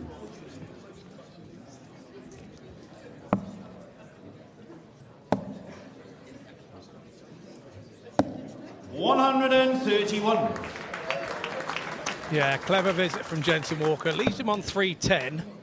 140 from there leaves him on 170. Obviously, it's the highest 60. possible outshot. He can get himself to an outshot with 2 trebles here on this visit. Clever thinking from Walker. 59. And this is how the young Dan, this is how they're doing it. Most of them programmed almost to be mathematical robots. And they think about the leg from the very first visit onwards, whereas 97. the old school approach tended to be throw at treble 20, see what you're left with. you're not wrong. Some of us still do it that way, you know. Works for some. Does work for some, but with these guys counting the way they do, it makes it 140. It's not difficult for our referees, because our referees are probably the best mathematicians in the building. Equally as good, if not better, than most players 9 times out of 10. I include myself in that. Double 12 found in the bottom corner. David Fatum nudges ahead in his second set. And already we've had 8 legs of dart, 8 holds of throw. Feels like it could be a lengthy one. 97. Feels like a game where there's going to be peaks and troughs for both players, and it's going to be all about the timing and who peaks and who troughs at the right times. It just has that feel all over it. I think Jensen would like the game to be at a slightly quicker pace. That would suit him down to the ground. And Fatum's probably done his homework and trying not allowing the young man to go round and round in circles. If you're able to do that, that's great. But you've got to be hitting trebles yourself, and you've got to be staying with him. And at the moment, the only time that Fatum's doing that is when he's on the throw.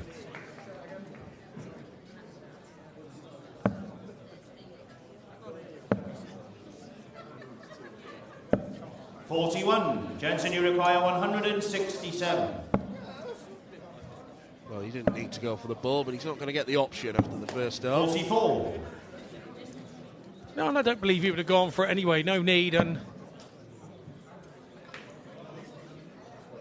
it's a dart Fatum doesn't like. 100. Jensen, you know exactly what he's feeling. He's that type of player, isn't he, Fatum?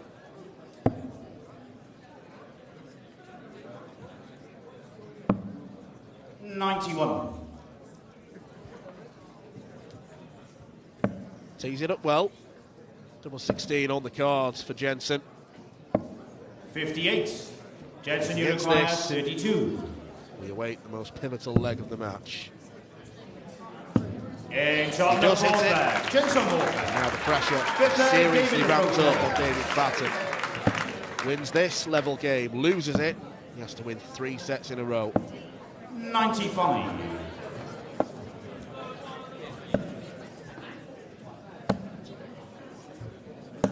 100.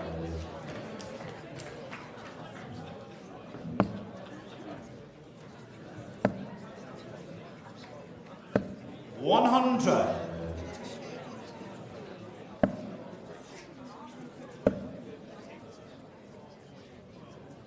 140. Yeah, that first dart sat perfectly, waiting for it to be hit by the second or third dart. That's a good visit, and now that's put pressure on the Fatum throw immediately. 79.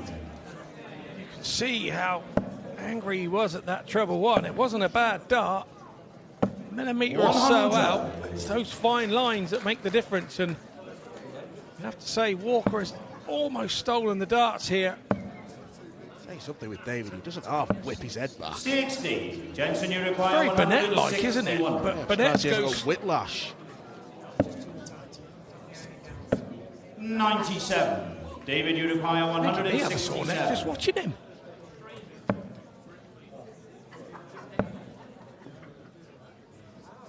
$60. Jensen, you require 64. Huge moment. Oh, he's missed the big number. And when he had 2 options next to each other, David, you require never have done that. Massive moment in this match. Massive, massive moment. 88, treble 20. You have to say the moment has owned Fatum there rather than him owning the moment. Jensen, you require 32. It's now all about Jensen Walker. Can he make this a 2-set lead? Double 8 with 1 in his hand. 16. He can't. He's now allowed Fatum to come back David, at you 70. require 70. And that poor visit from Fatum to only score 37 could see him only having one dart at a double here. Double 16. Yeah, last game shot and a second set. Dart. David Fatam. But he should never been allowed the chance. We said about that earlier. Third set, first leg. It's Jensen to throw first. Was that a tap on the shoulder? I'm right behind you, young lad. David Fatam levels the game up. He's definitely a character on the board, isn't he? He plays it the way that he wants to play it. You're never going to move him. 129. The only way to get on top of him is going to hit more treble 20s than him, I think. Now he's got a set under his belt. Is he going to have the momentum? 140.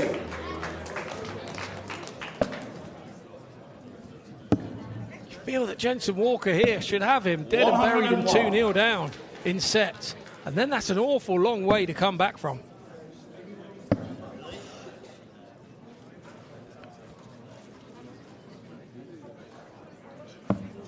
32.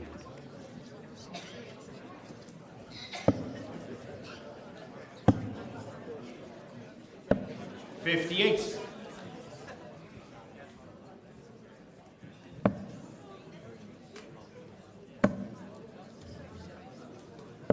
60.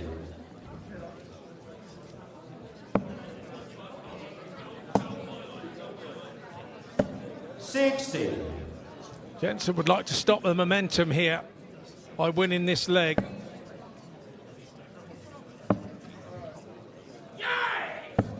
$137. Somebody in the crowd over the moon with that Jensen, shot. you require 153. I think he said it before he actually threw it. Sounded like the cry of a man who's won a sizable bet. Double 18. 135. Would have been a David, huge you require celebration for Walker there. 132. Now, 132, a couple of bullseyes. No. Fatam a long way over the top. 60. Jensen, you require 18.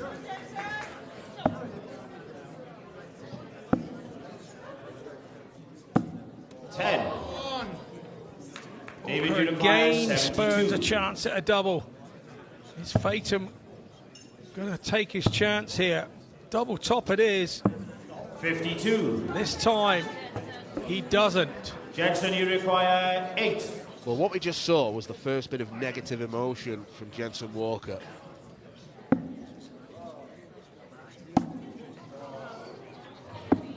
$4. He can't channel it. David, you Something require more positive. 20. 6 misses for Walker. It's on the first Made leg. David to Fatam. be punished there. Second leg is David to throw first. Ruining those mistakes at double. But you see him get so animated with himself.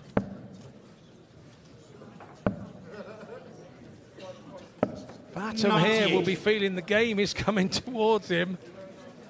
And he hasn't really done a great deal other than be there when the mistakes have happened from Walker. I feel if Walker can just sort this doubling issue out he has, he would run away with the game. 81.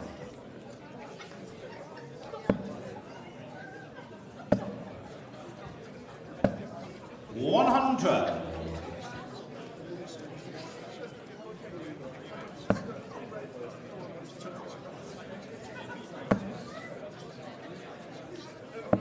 $81.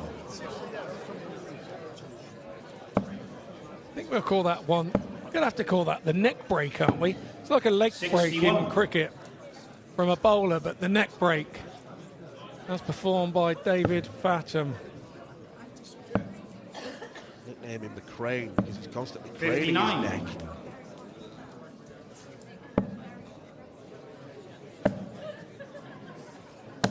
$100. Strong response from Jensen Walker.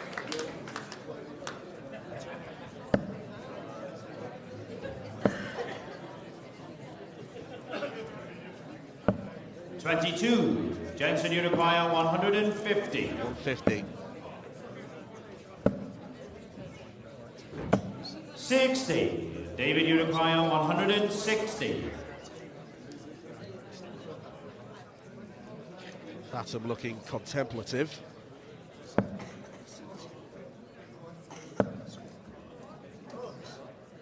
Well, he was contemplating 100. 60 finish. Jensen, you require 90. Not able to find the second treble.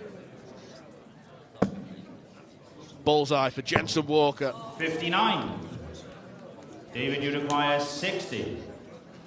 Once again, the anguish from Jensen Walker, because he knows every time he gives this man a go, he's picked his pocket. 20. Now anguish on the face Jensen, you require 31. of Fatam.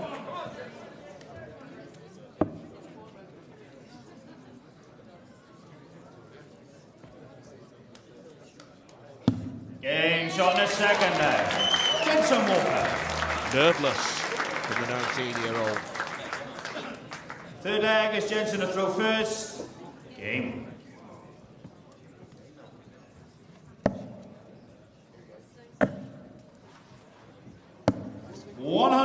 Break back on the throw, and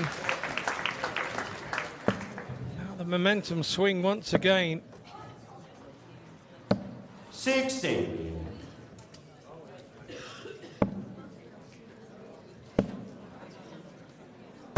60.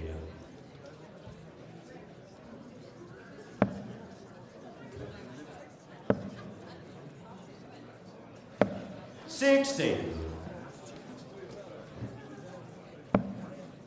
Couple of troublous visits there from 100. Fatam. Allowed Walker stretch his legs a little in this leg. 95. Finally gets a sizable treble. Still sees him 82 points behind. 60. This is an opening, but he needs 2 trebles. He knows it. 58. Jensen, you require 144.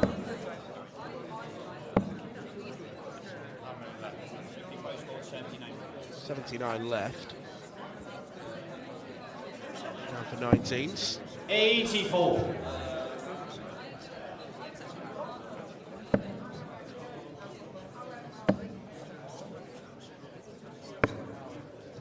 88. Jensen, you require 60.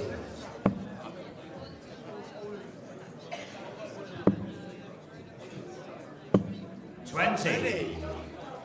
David, you require 140. So long for a break and throw. Could have 3 and 3 legs. Couldn't squeeze another one of those needle-like points in. 100. Jensen, you Pressured the require top 40. to Walker this time round, but Walker will not be wishing to give him another opportunity. Jensen Walker. He hasn't. Walker, David to throw first. Game.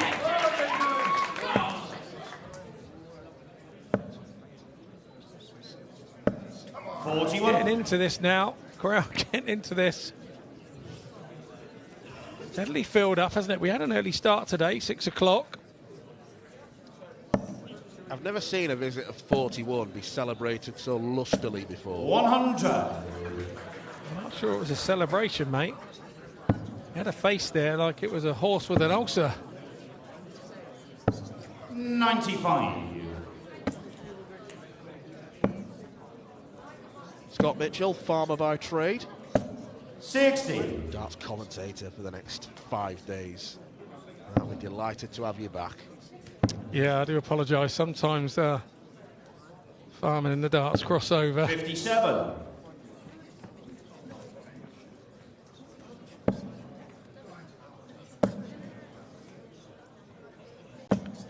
100. Well, this is a time for cool heads. I don't just mean you, Scott.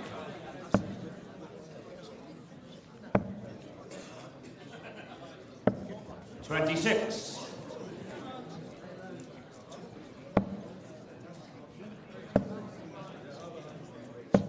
100. 100.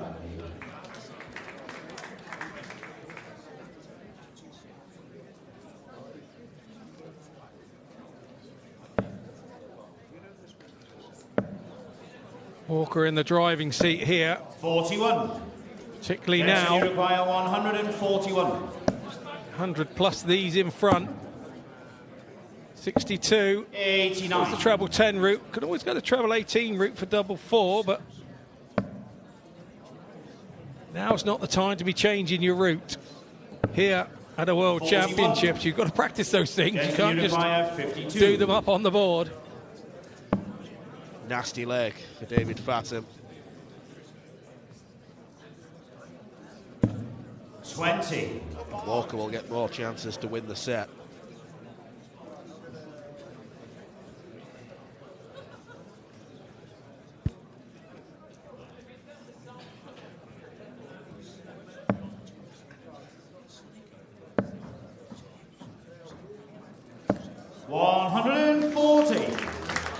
Jensen, you require 32. Good visit from Fatam, but can it be all in vain? 32 for Walker. Yeah, that's getting short. And the third set. Takes the third set. 2 sets to 1 in the lead.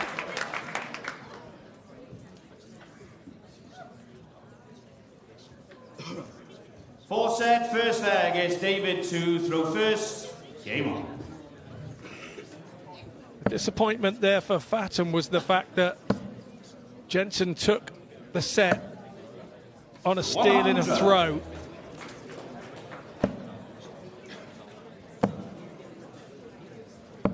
Now you have to say momentum and forward motion is all with Jensen.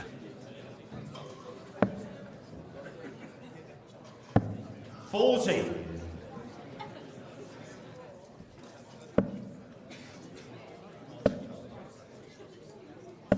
$100.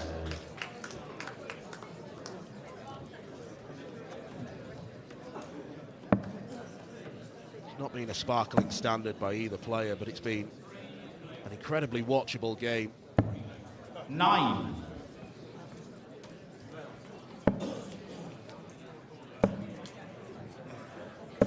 $60. Wheels haven't fall off here for Fatam, but you would have to say he's got a couple of loose wheel nuts, and they do look to be wobbling.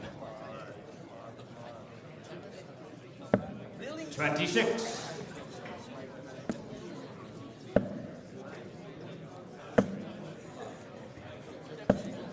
$100.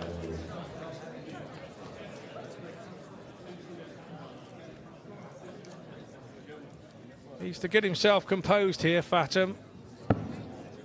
Otherwise, the game could get away from him. 96. Jensen, you require 141. 60. Only 60. He could have gone to the bullseye with the third dart. Big score from Fatam. Walker may need to finish on the ball. Jensen, you require 81. Much better. For a fourth leg on the bounce. Game shot in the first set. No trouble on double 12. Jensen Walker nudges in front once more. Second leg is Jensen to throw first. Game. Jensen knew that was a big break of throw. It's 2 breaks of throw on the trot for him. 1 at the end of the last set to take set 3, and now 1 in the opening leg of set 4. And these are the moments 41. that win you games.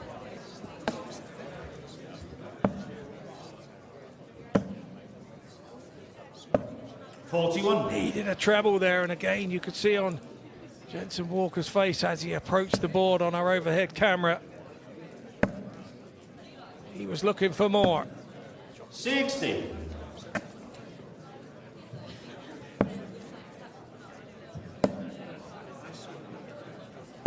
$83.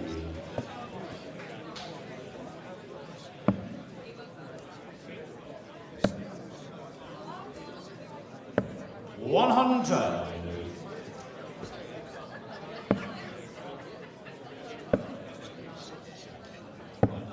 $59. Been such a different assignment for Jensen Walker compared to round 1. Brejcha, the very mild oche.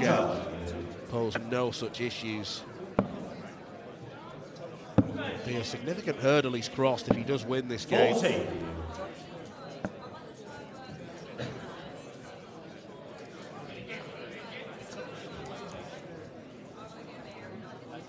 Both have been on the circuit in 2025, so they won't have offered anything to each other that they won't have known about. 140. Jensen, you require 153.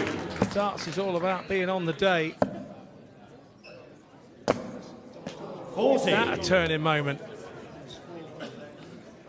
David, you require 60. Jensen disgusted. David, opportune perhaps. 50. Now it's him that is now Jensen, you require overthinking the 130. doubles, because he needs them so desperately to get back into this game.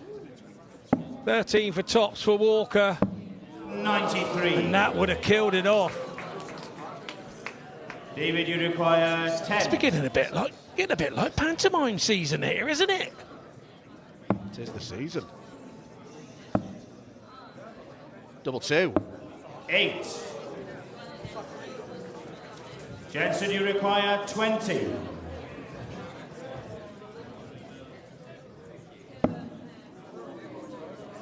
Double five. That's a mile over. 10. So's that one. David, you require 2.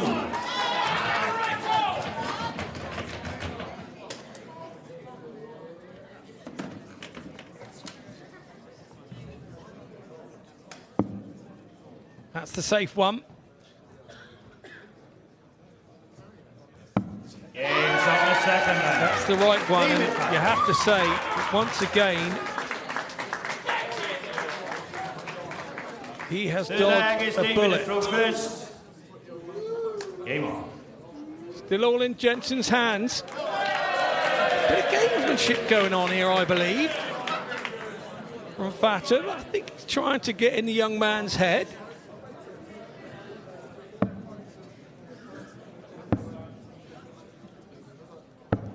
$39.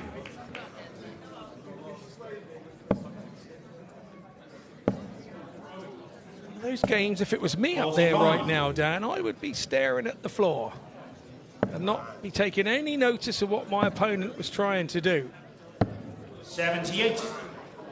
It's difficult to do that here. You can do it at a floor tournament. There's always something else you can focus on or look at. When you're up there on the stage, you do feel like you're up there on your own. 60. Your family are around you and everything, and I'm so lucky with that, but they can't help you. They can't really help you. It's down to you.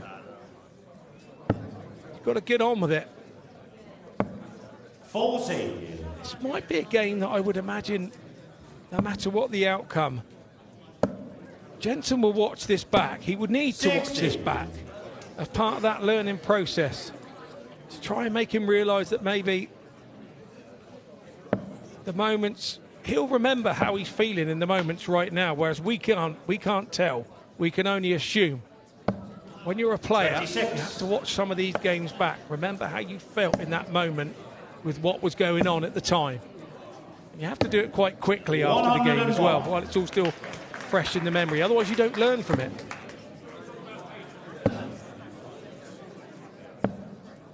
$120. Well, it's better from David, but still not down to a finish after 15 darts. 140. Jensen Walker certainly is.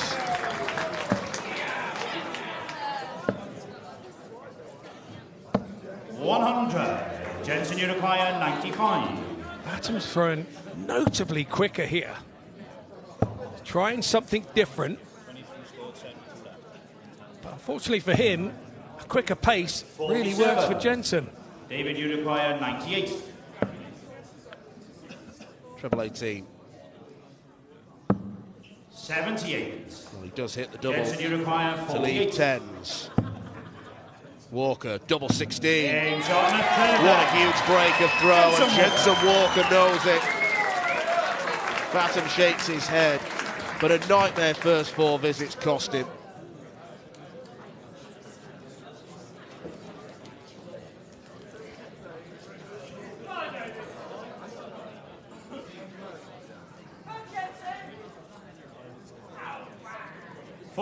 against Jensen calmly and to throw maturely first. taking his time. Game on. Stares over at the scoreboard. Looked to grimace a bit at the scoreboard. No grimacing if he gets that magic third set. 71. You have to feel that going to 60. get near Walker. He's got to reel off a couple of 15 darters here. Fatum to stay in the game. 58. Really inconsistent in the scoring part of the game. He's very feast or famine. 134. There you go, prime example. No troubles with the first, a couple with the visit. The second 55. throw. He's turned the throw. You feel he's going to have to hit treble here to keep it. 60. And he hasn't done it. Throwing at a quicker pace, which suits Jensen down to the ground. 140.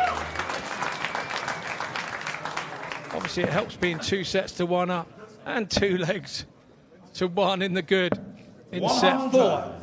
Helps when you're throwing for the match. David down to a finish first. Jensen will be on a better one. How much better?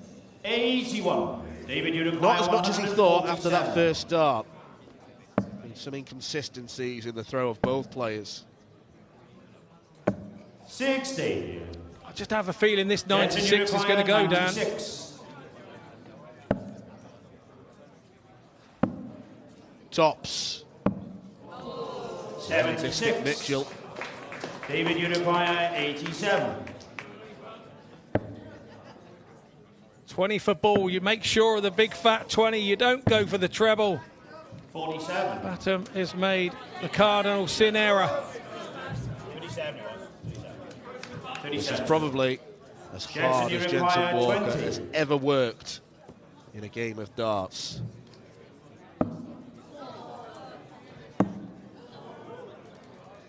But the boy's got minerals.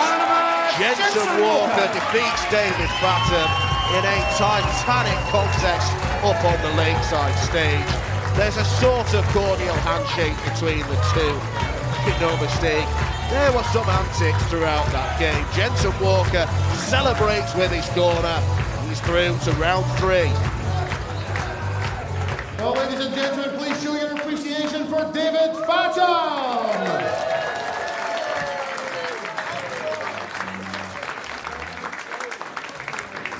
And into round 3, Jensen Walker!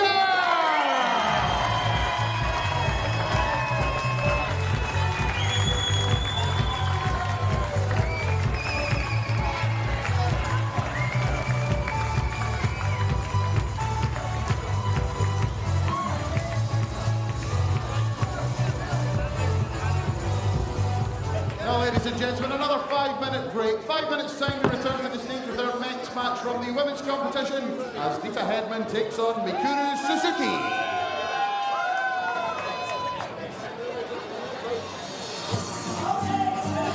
Well, it was youth versus experience here on the Lakeside stage. David Fatam, 3 times the age of Jensen Walker. He tried to use his experience throughout. That bullseye was plumb, but ultimately Jensen Walker was too strong. 2 successive wins on this stage. He goes through the round of 16, where he's going to face the Australian guru, Raymond Smith. Fatam was entertaining. He nearly pinned the bullseye with a 50 finish. He was trying to be showbiz throughout. And in the end, he was not businesslike enough. Missed far too many chances. Scored poorly towards the end of the match. Jensen Walker goes through 3-1.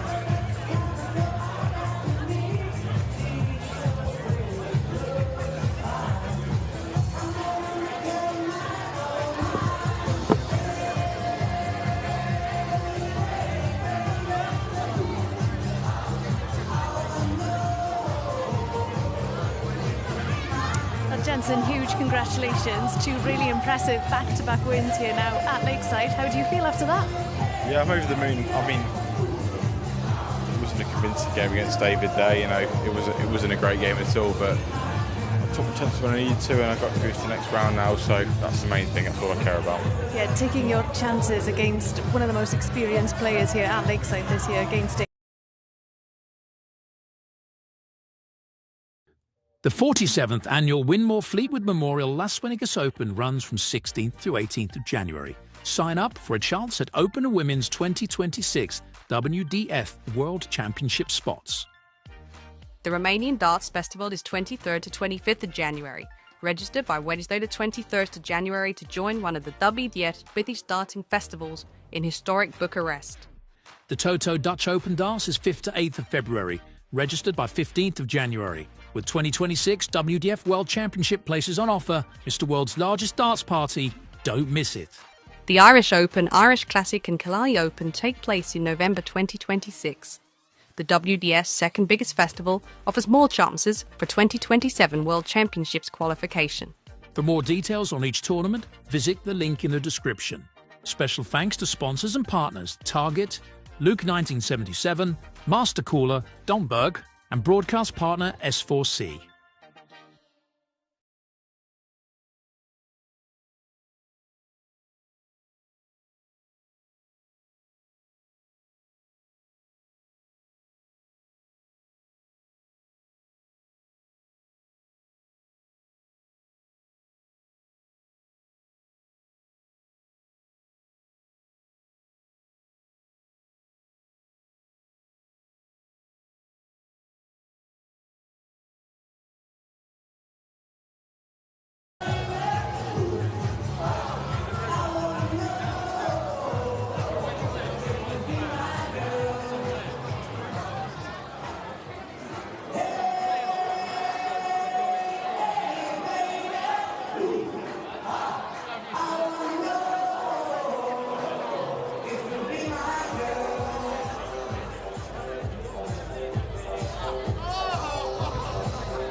We return to the women's competition here at the 2025 WDF Lakeside World Championship, and we welcome to the stage a former Dutch Open champion, the reigning two-time Korea Open champion, the two-time WDF Women's World Champion, Miracle Mikuru Suzuki!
over 200 career titles, a 3-time Lakeside World Championship finalist, the reigning England national singles champion, the Caribbean Queen, Deta Hedman!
Very different walk-ons. I've got to say that. Laura Turner alongside me. Two different individuals, but two fantastic dart players. The only difference, I guess, is that Deta Hedman hasn't won this title, whereas Mikuru Suzuki has. Is this going to be Deta Hedman's year? It's a question that we ask every year. Deta Hedman, I don't think there is much missing off the mantelpiece by way of titles won, but this most definitely is one.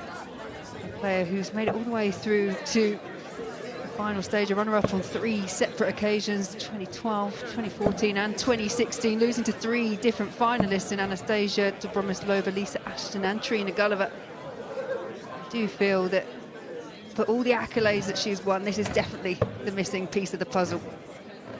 66 years young. Deta Hedman shows that darts is a game for everybody. You've got such a wide spectrum of ages in this competition. And you look at someone like Paul Lim, who's 71 and he's in the PDC. He missed double 12 for the 9 darters in the Mongolian Open this year. It's unbelievable. Yeah, Paul Lim, last year's runner-up in the Open event. Absolutely. Kind of gone from one extreme in the women's event to another, where we've saw the likes of Sophie McKinlay and Paige Pauling, the grand total age between them of 36. First lag, it's Mikuru to the experience of Deta Hedman and Mikuru Suzuki. And the winner of this clash will face McKinlay. 140. Best of 3, first to 2. Any way you want to look at it. Short and sharp this, you've got to start well. You do, because it can be over in 6 legs. I know how that feels. I have done that here. The first year that Mikuru won it back in 2019, didn't get a leg against Anastasia Dobromislova. What does the stage do to you? You know, we just walked it today as S4C here for the first time, and we had a look at it, and it's like, it does take your breath away. Yeah, literally. It definitely does things to players, trust me. I think the hardest thing to try and get across is it's so difficult to qualify for this event. The commitment you have to show to the tour. The likes of Deta Hedman when she was over in Korea, and that's the event that Mikuru Suzuki won. It was a gold event which saw her qualify for this, but travelling all across Europe, all across the UK. I know Deta's been out in Las Vegas. She won Vegas Open, Toronto Open. So you have to put in the time and the effort to get here. I think the worst thing is when you get here and you don't perform as well as you really want to. That's the pressure that a player puts on themselves. Yeah, this is the goal throughout the season, throughout the year. You make it, and then you don't perform. 100. Deta Hedman travelling the world. Mikuru Suzuki maybe not doing that as much anymore. No, we haven't seen her so much over 2025. She was prolific on the PDC Women's Series and took a step back from that. And as I say, it was just by way. She was representing Japan over at the World Cup earlier this year, and they put on a gold event. It was the Korean Open. And as I say, she went on to win that. She beat Deta Hedman in the semi-finals. 60. And by way of doing that, actually, Mayumi Uchi then had to get to the Lakeside the difficult way by going through the qualification route, because it was Mayumi as the highest ranked Japanese player until Mikuru went and won that. Well, if you've won it, then you've got to practice and get ready for it if you're travelling over, because as we've already said, you want to perform. Is that in? 121. Mikuru 30. Good pressure from Headman. Treble 20 ball. Headman will have a chance. 43. Break a throw. 80. I heard Dan using tennis terms, break a serve.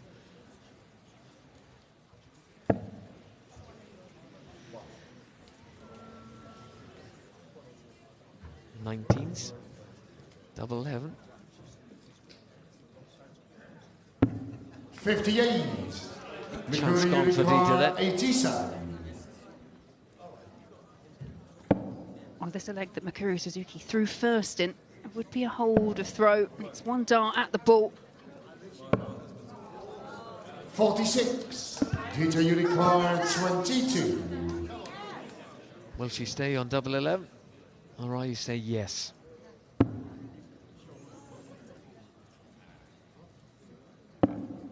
Double 4.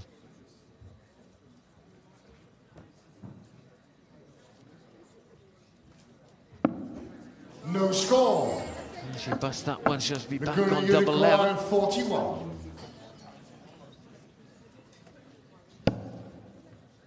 Lakeside nerves getting to that's the game best solved of in the them, first leg. but not Mikuru Mikuru Suzuki.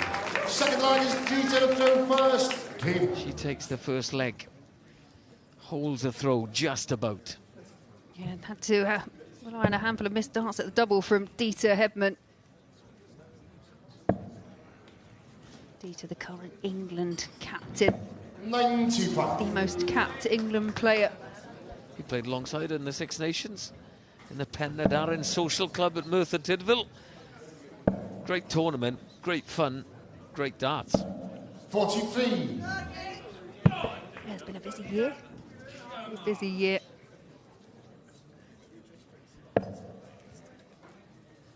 Nothing's really changed in her action over the years at all. And she looks fit as a fiddle. 100. That unique action, Deta. Still very rhythmical, very methodical in the way she approaches. I'm trying to count how many wins she had. MC goes 200 plus. I think that's the safe option. Has she got 225, 245? She's nudging 250. We're quite lucky, aren't we? We have access to quite a lot of records. However, you go back, and I think the first title that I can find she won in 1989. I'm sure there's plenty missed off, but yeah, I'm going probably for in excess of 250. What a career. 100. No sign of her slowing down either.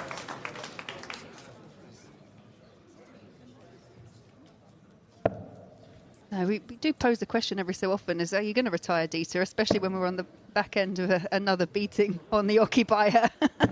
What does she say? She kind of thinks about it, and then she's like, oh, we'll go one more time. When did she start saying one more time? 15 years ago? Yeah, probably. 41. Two-time world champion, Mikuru Suzuki. Won it once here in 2019, then it moved, didn't it, to the O2, was it? Yeah, had a year at the O2. She picked up the title there. And she's been missing in action for 3 years at the Lakeside, but she returns. She's wearing a little bit of compression or something on her arm there as well. And you do see that a lot, especially from players who play on the Asian Tour. And that is something that they do invest in. Deta has a similar style. Sleeve. Can't finish, can Headman.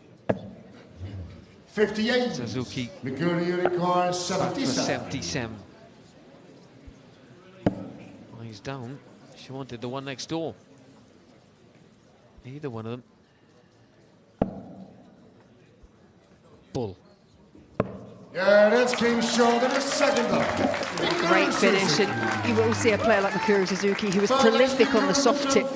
She will utilise the ball as and when she needs to, and normally to that kind of effect. We saw her miss it in the first leg, but no mistakes in leg 2. Finishes with the ball, almost starts with a turn 80. You mentioned the soft tip. Some people might be watching thinking, what are we talking about there? Well, it's plastic tips to dart into a plastic board. But what's the main difference in not the sports, but the styles? It's electronic darts, essentially. 83. So, yeah, as you say, they're plastic tip darts. They're normally lighter. They have to be lighter or they damage the board. The trebles and the double segments, they are bigger. And actually, the dart doesn't necessarily have to stick into count. It just has to register when you hit the board. Where can I play this? It's great. It's great fun. But I've played in one soft tip tournament, and I've just pre-warned anyone. It is definitely one for the senses because it's all music, lights, hitting buttons. It's quite exciting to watch. But yeah, she's been the Japanese soft tip pro tour winner on 5 separate occasions.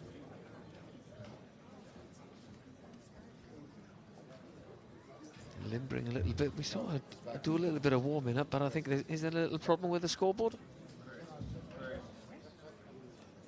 Might be. Yeah, we saw this in the match between McKinlay and Pauling. Yeah, that was right at the start. This is not. This is, you know, right in the middle of a leg, an important leg. Will you usually get a chance to have continue to not to play into the score, but to just keep your arm and your eye in a little bit before the scoreboard starts again?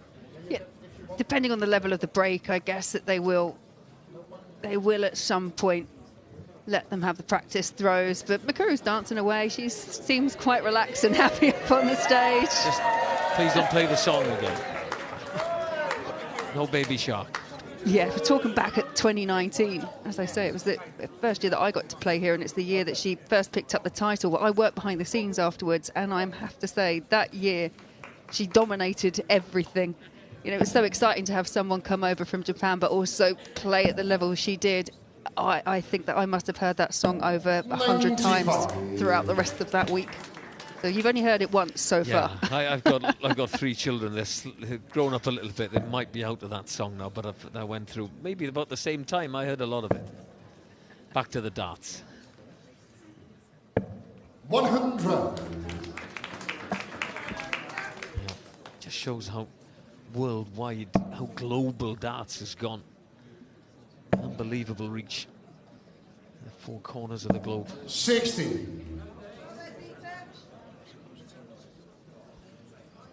Needs a couple of trebles here to put some pressure on. Does Deta Headman. Not of the green variety though. It's a good adjustment with the second. I should say, needs a couple just to remind Mikuru Suzuki she's still there. 125. By way of staying on the 20s, hasn't made sure she's on a finish. 100 left. 105. Tied it up nicely. Pressure's the only thing that Deta can put on Mikuru. And she's doing that brilliantly.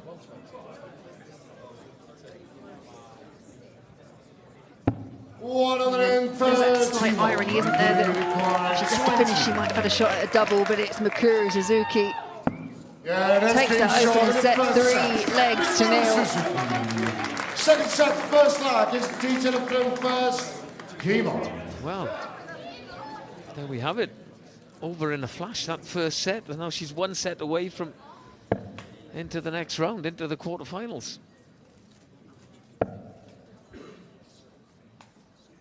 Short format, that's the thing, Laura. You know, it's unbelievable. You lose a couple of legs quickly, and poof, the game's gone. Yeah, it really is. It really is. Like you say, that first set over in a flash, even with the slight hold up with the scoreboard. Dan McCarthy coined the quarter of the draw that these guys find themselves in as pretty much the quarter of death, because Mikuru Suzuki's already had a match out on the stage so far this year, but she had to negotiate Kirky Viinikainen, who came in as one of the strong favourites. And then your reward is playing the legend that is Deta Hedman. Yeah, Viinikainen, we saw winning the Welsh Open, of course, impressive there. 26. That was against Deta as well, I think, wasn't it? Or was that the semi-final? Yeah, semi-final against Deta. Trying to remember who she did play. Eileen van Graaf, maybe? Or Steenkamp, Priscilla Steenkamp. 41. Yes, it was Priscilla. Yeah, Priscilla still in this tournament. Shows the quality of darts players now. Many fighting for that top accolade of world #1 and becoming world champion at the Lakeside. Deta Hedman is going to have to go some if she's going to put her name on that title in 2025. As she will never ever give up, will she? 95. No, absolutely not. She's a seeded player of the two. As you say, Mikuru Suzuki, when you look at the ranking, she's down at number 28 in the world, but it's just reflective of the fact that she's only really played in a few WDF events. So now, she won one in Korea, as mentioned. She also won one over in Mongolia. Yeah, if she doesn't travel, then, you know, the ranking won't go up. Someone like Stephen Rosney, we saw earlier, he's unranked as well, and, you know, he's still playing well, and he plays a lot at home. Doesn't travel as much as others and play tournaments because, let's face it costs a lot to travel the world. It does, and there's so much darts that's accessible to people now, and quite a lot of it on your own doorstep, so that is the option that a lot of players will take. I remember seeing Mikuru when she'd flown over and had to negotiate things like jet lag and delays at airports, couldn't get direct flight to the UK, and I guess it just becomes just a little bit taxing when you do it 3, 4, 5 years consecutively. Mikuru leads 1-0 against Deta Hedman, 3rd seed in the Lakeside World Championships. 60, Deta Unicorn 101. Can she kickstart things with a 101? Not a disaster. She's taken off the odd one.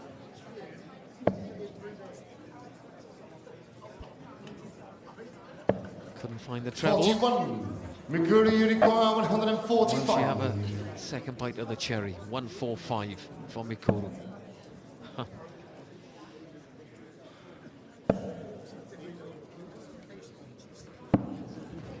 Nine. Yeah, head in hands, made a bit of a mess of that, and this could be the first opportunity for Deta Hedman in this set to get a leg on the board. Did have a few darts in the opening set, but not many, but no mistake this time. Deta Hedman chalks up her first leg of this match.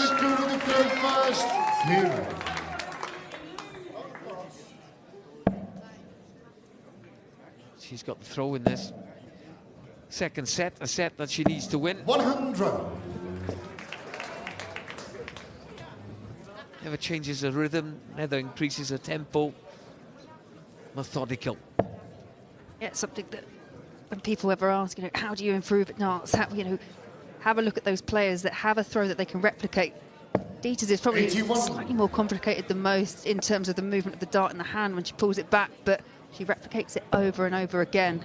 But if you want to talk about follow-through, just look at Mikuru Suzuki's arm as she lets that go.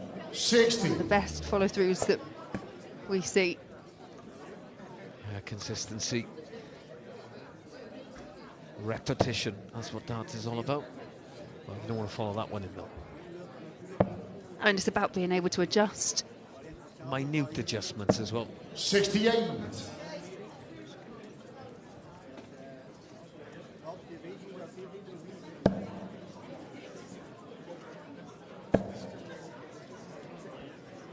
Such was Mikuru Suzuki's impact in that 2019 World Final where she played the rain wind standing. She went 7 into a 9 in that final as well. I remember it clearly because it was the first time I'd ever had the opportunity to sit in and do commentary. She was very dominant that year. 60. Very different, I guess, to everyone kind of else back then.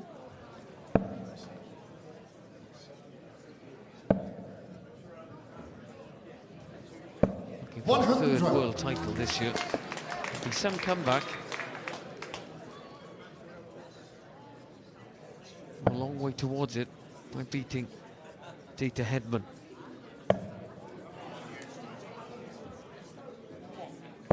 I'm sure she'll have something to say about it. First turn 80 of the match. Gets her down to a finish. Could be an important 180. We often say in darts it's about timing. There's a leg that Mikuru Suzuki threw first on, and this is potentially taken on a similar pattern to the opening match we saw between McKinlay and Pauling. Wants a treble.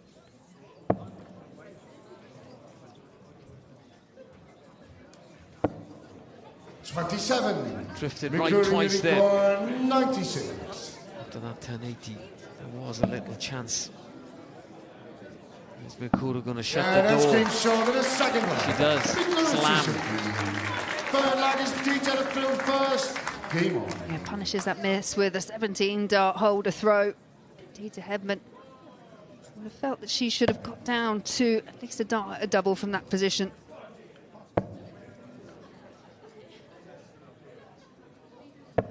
First to 3, first to 2. Mikuru Suzuki creeping closer.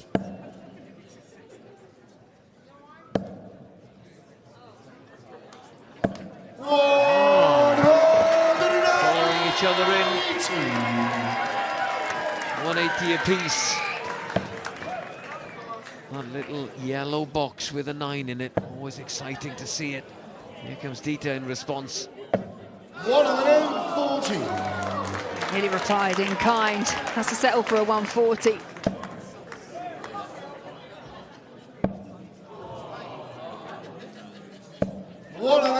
You just don't want to say too much. The curse of the commentator. I said nothing. Put my mic down. Let's have a watch. One's in. Great first 6 darts. 5 perfect. Putting real pressure on Deta Headman's throw. 100.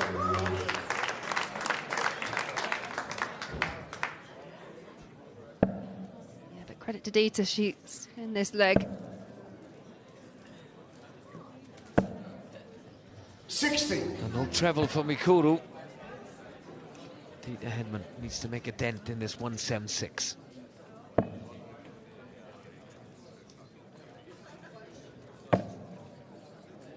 Another one in there would be perfect. 100. Really set for a double from that position. Again, this is a finish as well within the remit of Mikuru Suzuki. Missed the big 11 or the treble 11. She's quite comical. She's like, oops. 89. Doesn't take herself too seriously at all, does she? 76 for Deta Headman.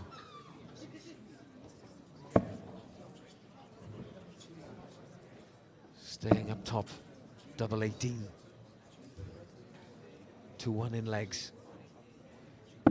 Yeah, that's came short. Big dart. Big moment. Deta Headman ahead in the second set, 2-1. Very little reaction there from Deta Headman, just trying to stay in the moment, stay focused. Still a lot of work to do for 60. Caribbean Queen. Does she show emotion? She is quite a cool and collected character. I think most of the emotion you may see comes out at the end of a match. 45. If she goes on to win this one, I think we'll see a fair bit of it.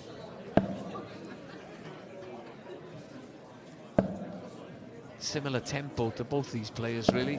76. A little bit quicker, but not much in it. Quite often when you play a player that plays at the same pace as you, it's conducive for good darts. And we're seeing a pretty good standard from both of these, averaging just shy of 80. 100. What kind of averages are you looking at to win a Women's World Championship? If you're nudging around the 80, you're really in the mix.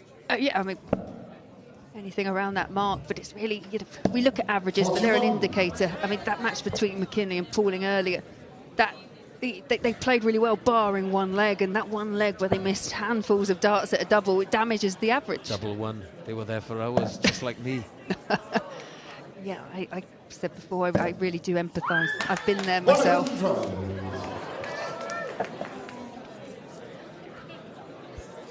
Sometimes with Deta Hedman's points, you'll probably notice they've obviously got that wobble. It's a certain type of point that she uses, but they're quite hard to pick out exactly where they land in the board. Look, what weight does she play with?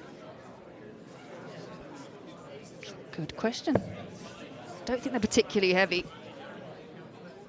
I shall do some research quickly. 81. Watch the darts. No one's on a finish yet. Oh, I'll take it back. 27 grams. 27. They're pretty heavy. They stay in the board. 66. Coming to the crucial point now of this leg. Hedman breaks, she takes the set. 175 plays 173. Suzuki's throw. When you've got two players of the calibre of these two, you kind of want to see it go the distance, go right down to the wire. Like Dan said about this half of the draw, it's almost a shame that you're losing this calibre of player. You want them all in the quarters and the semis. 40. You know, if you're going to win the World Championship, you've got to beat everybody, beat the best. Beat whoever's in front of you, and it's a real opportunity now. Deta Hedman, double 12. Across the board to double 6. 72. Mikuru Yurikoa, 130. She's on double 3. Mikuru Suzuki, 133. No finish. Hedman will have a chance. Will she stay on 3s? I would imagine so. You want to take all the darts in your hand if you get a chance for a double while your opponent's on double top. Yeah, that's been shown in the second set. There we have it. Deta Hedman squaring things up. One set apiece in this last 16 round 2 clash. Winner takes all in this one. It looks like it could be the perfect start for Mikuru Suzuki, but it's a slip with the third. Yeah, proper old school visit there from Deta Hedman. You look at some of the younger players come through and they use so much of the board, and they will swap out the doubles for something they think is a bit more gettable, but no issues with double 3 there for Deta. 55. Saw it earlier in Jensen Walker's when he switched, you know, and his opponent was on 70 odd. I was amazed. I think he tricked everyone. The speed as well, the pace at which they 60. know exactly which route they're going to take and what's left. Definitely an element of the game that you've seen that's had to improve over the last kind of 5-10 years. Board management more and more important. How do you work on that? Just by playing darts, or do you know, repetition? You know routes, different routes. And I think the introduction of like different ways of going for shots. 1-3-4 would traditionally maybe be like a treble 20, treble 18, double 10, whereas now people are looking at their treble 17, treble 17 for double 16. So you'll have your preference when it comes to what double you want to leave it on. But yeah, very much a lot of players now at the top end, they'll be thinking about what they're setting up after throwing their first dart. 41. Not just throwing darts, it's mathematics. Programming yourself around the board. Quite unbelievable. The pace that some people do it at. 59. It's phenomenal.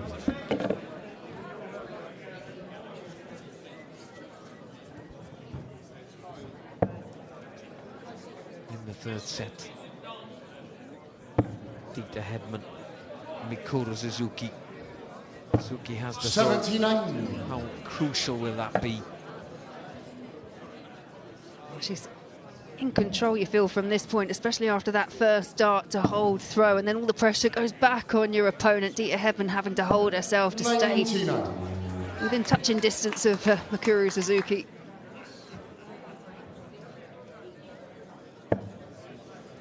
If Suzuki wins, you do feel that the more she plays on this stage again, the better she will definitely get. 97. She's definitely a big stage player. See some of her best stuff. for the cameras. I remember when she participated in the PDC World Championships, played James Richardson. She forced it all the way to a last set decider.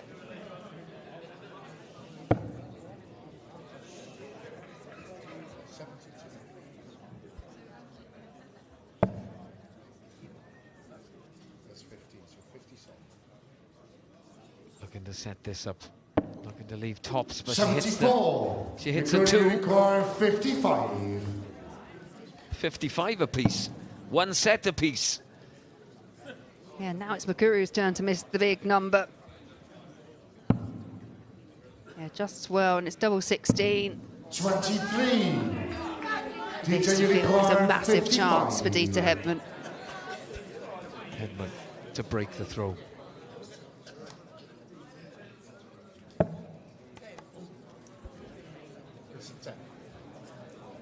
45 left and missed the 15. Make a decision, Deta. Double 16. Oh. This came short of the first one. Didn't start well, finished brilliantly. Breaks the throw. Second leg is Deta to throw first. Yeah, both sat on 55, but different outcomes. Suzuki and Hedman both missing those single numbers for an easy checkout, but Hedman finds a way.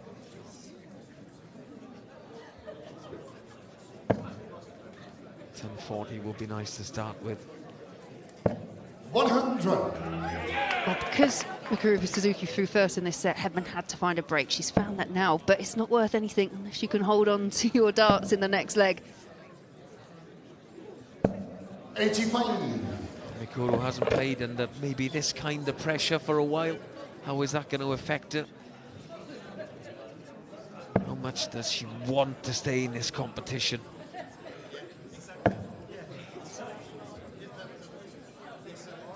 It's just about timing and 70. Just taking those chances when they're afforded to you, and that could be a fatal miss for Mukuru Suzuki. It was only the one dart at a double, but it was punished, and like I say, it could prove costly as we get to the back end of this set.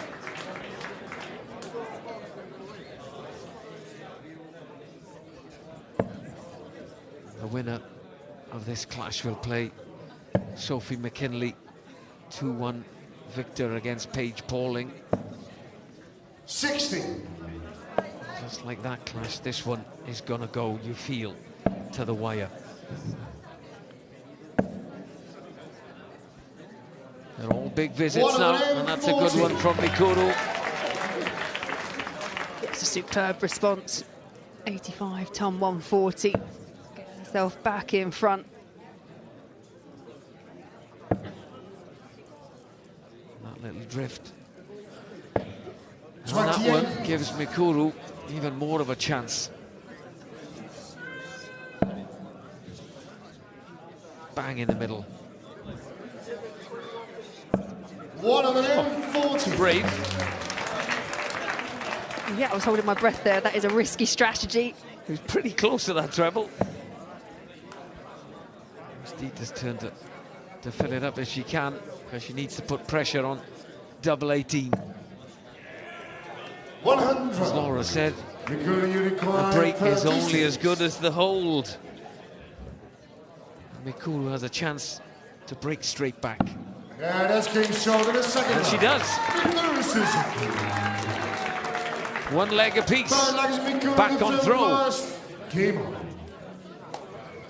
Yeah, it was a great response from Mukuru Suzuki, but I think Deta Hedman's at the back of the stage. When you watch your opponent walk back and then they're the first one to the oche again, it's not a nice feeling. 60. How much of mind games go on in darts? We spoke earlier about it next door in Welsh commentaries, saying about, you know, you play the board, but it's not as simple as that, is it? No, I mean, it's different for different people. If you can switch 40. off, that's great. Yeah, you can, some people don't watch what your opponents are doing, or, you know, it's pretty tricky not to, isn't it? You know, you're in an environment like this, everyone's noisy, screaming. You've got your MC and your caller, your markers saying scores, so you know what's happening. even if you don't watch, you're going to hear them, aren't you? Let's be honest. But perhaps when it comes to the crux, when it comes to the finish line and your opponent's on a finish, yeah, I might probably have had my back to them on occasion, just hoping and praying that I get back to the oche.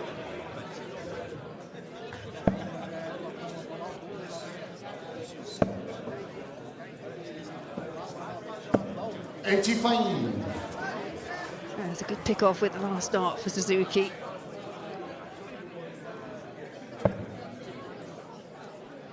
Drift again from Deta. Needs a treble. 95. Good last start from Deta Headman.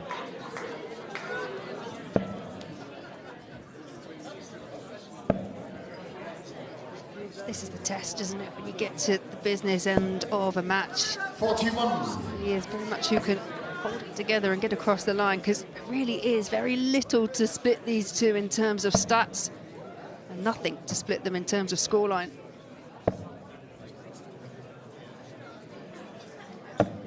Couldn't quite see if that first dart was in the treble 20 or not. Don't know why I look closer to my screen. It's not going to make it any clearer. Again, it's those points that can sometimes be a little bit deceptive. 140. 10-40 from McEwan, who gets it on the finish. 115. Deta Headman starts with a treble.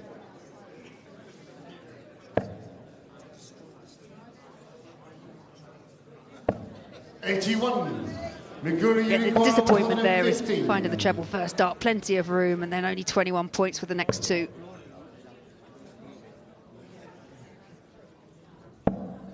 Looking for 18s, finds a single one. 45. Not the best visit from McEwan. 105 for Deta Headman to break the throw again.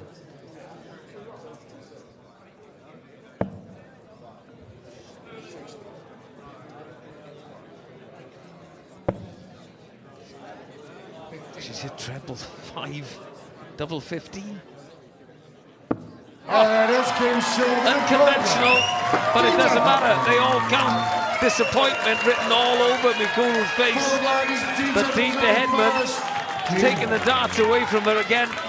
And I was one leg away from the next round at the Lakeside World Championships. Yeah, we often put a lot of emphasis on who throws first, but this third set has been a complete breakathon. Every leg going against the darts, and that's a trend that Deta Headman, I think, will want to finish here in leg 4, set number 3. 41. And she starts with a 41.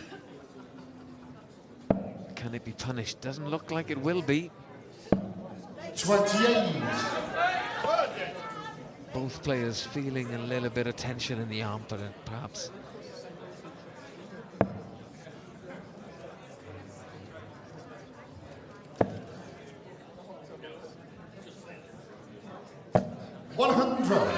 They've already been up there for around half an hour now. Yeah, I was going to ask you about that. There's no break here, you know. It's the games go by, and in the modern game, players are off quite a lot. As we watch it turn 80, it's obviously not affecting McEwan, but it's a long time to be on the oche. You're under the lights. It must be pretty hot up there.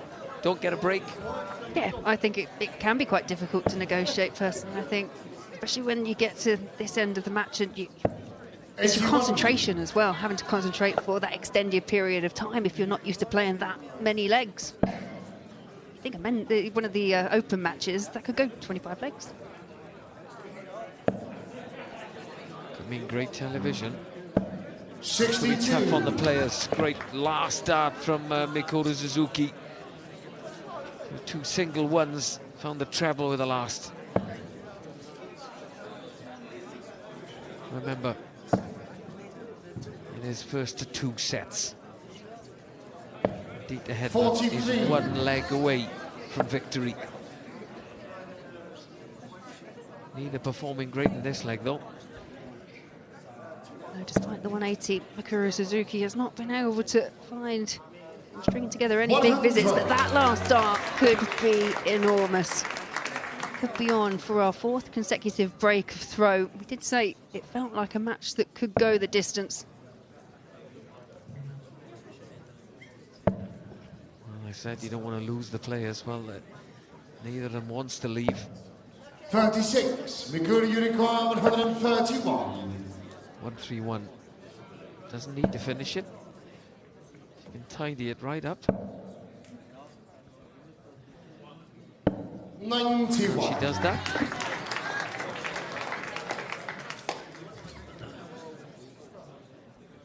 She'll have 3 darts at tops to make it 2 legs apiece in the final set. I've been really impressed with how both players have managed to fire back after the difficulty of losing their respective legs in this set. 40.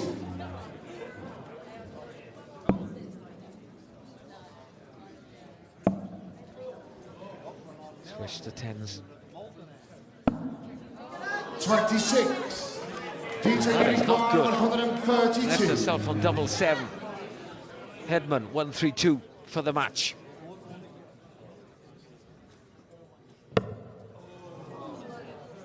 Can't finish from that position, so Suzuki will be back. 7-7 is not most dart players' favourite target on the board. Need to be quite aggressive with the first dart. If you go inside with the second, then 52. Throw over. Mikuru Unicorn 14. 7-7. Another 2 bites at the cherry. One last one. 7. Deta Unicorn 80. 80 for the match.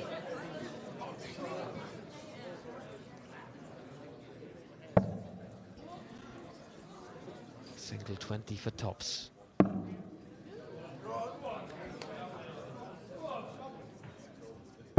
Game. Shot. Our camera angle couldn't show that the dart was in, but Deta Headman takes this clash in the last 16, beating 2-time world champion Mikuru Suzuki. Super game, went the distance. But Deta Headman, the Caribbean Queen, is the one left standing in the Lakeside World Championship. Cracker of a game. Absolutely brilliant. Such solid performances from both, but it was Headman who was afforded a few extra opportunities at the end. It was 6 missed darts for Mikuru Suzuki at the tail end of that match, and 80 proved to be no problem for the Caribbean Queen. Deta Headman leaves the stage, but she will return. Well, once again, ladies and gentlemen, a quick 5-minute break. 5 minutes time, we will return When she with our does final return, match of she the will session. be up As the against number 2 Sophie seed, McKinlay. Jason Brandon takes on Mitchell Lawrie. As we hear who's coming next, Mitchell Lawrie against Jason Brandon at the Lakeside World Championship. But Deta Headman will have all the plaudits from this clash against Mikuru Suzuki. Tension all the way through this one. Nobody wanted a whole throw for a while. But as you can see, the final score, Deta Headman beats Mikuru Suzuki 2-1. Finished on tops. One of many doubles she hit. One of many trebles as well. A couple of 1080s in there. A lot of tension. But the arm of Deta Headman was the freer one towards the end. She had some fun as well in that last one. In the last leg. There's another 1080 going in. But Deta Headman takes the spoils in this one and marches on to the quarterfinals.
The 47th annual Winmore Fleetwood Memorial Las Vegas Open runs from 16th through 18th of January.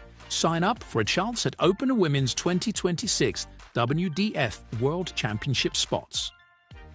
The Romanian Darts Festival is 23rd to 25th of January.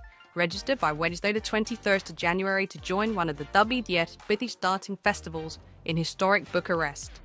The Toto Dutch Open Darts is 5th to 8th of February. Registered by 15th of January. With 2026 WDF World Championship places on offer, it's the world's largest darts party. Don't miss it. The Irish Open, Irish Classic and Killarney Open take place in November 2026. The WDF's second biggest festival offers more chances for 2027 World Championships qualification. For more details on each tournament, visit the link in the description. Special thanks to sponsors and partners Target, Luke 1977, Master Cooler, Domberg, and broadcast partner S4C.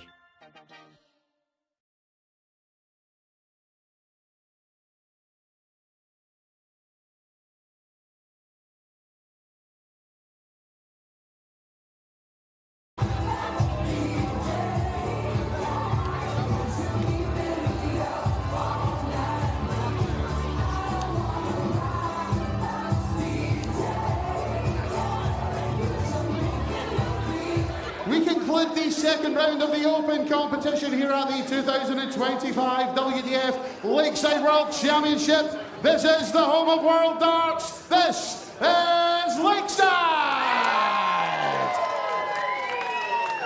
We welcome back to the stage the youngest participant in Open WDF World Championship history, the reigning Irish Classic, Welsh Open and British Open champion from Scotland, Weesoaks, Mitchell Lawrie!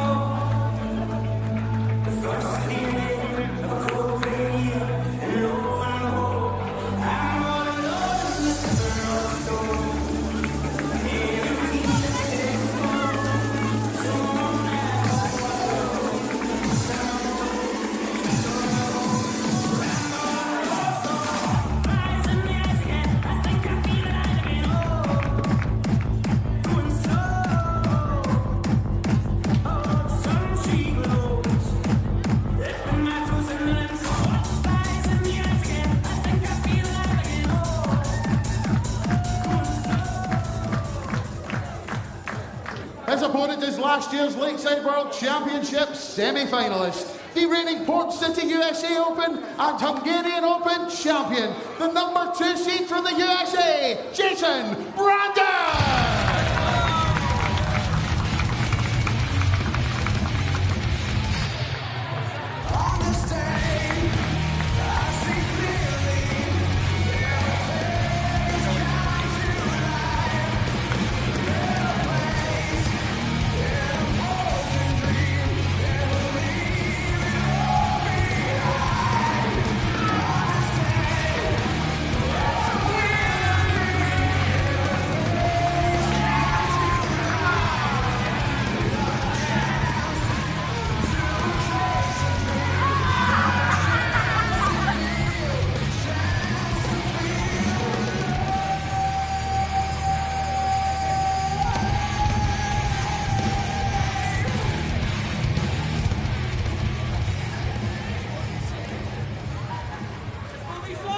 Well, this is the main course of the evening.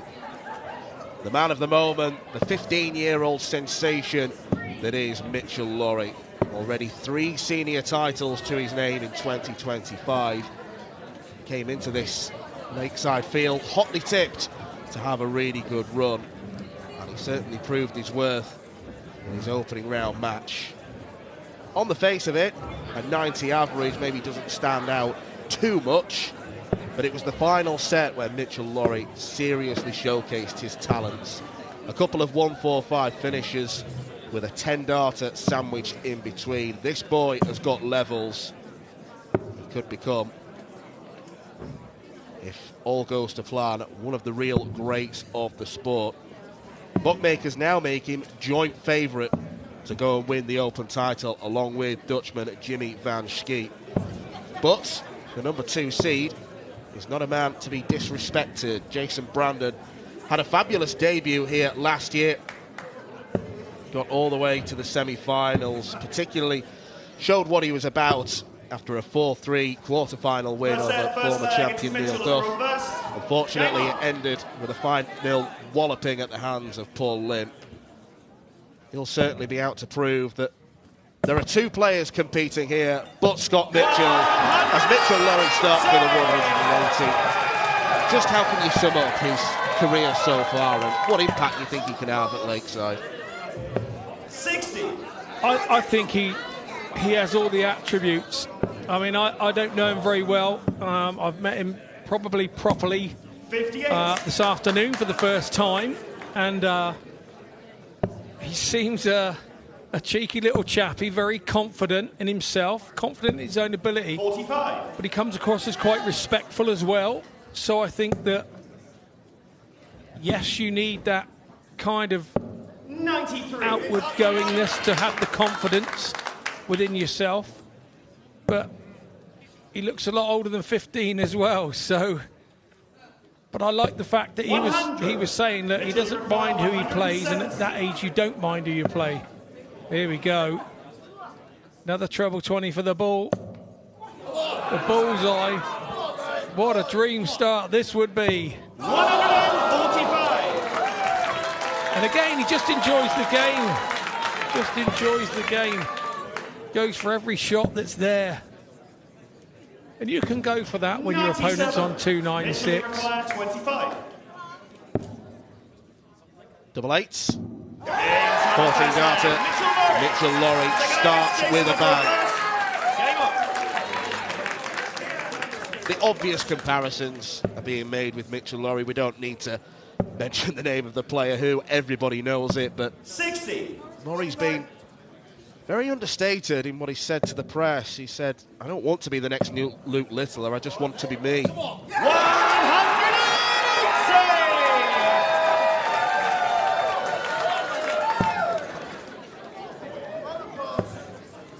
Well, he's being me quite nicely at the moment, isn't he?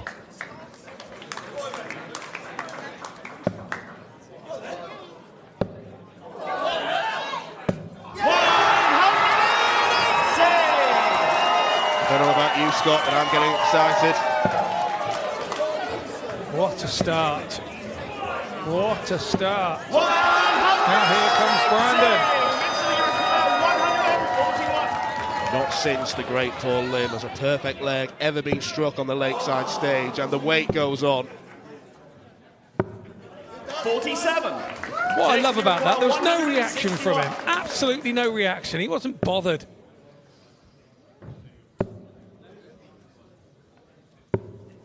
90.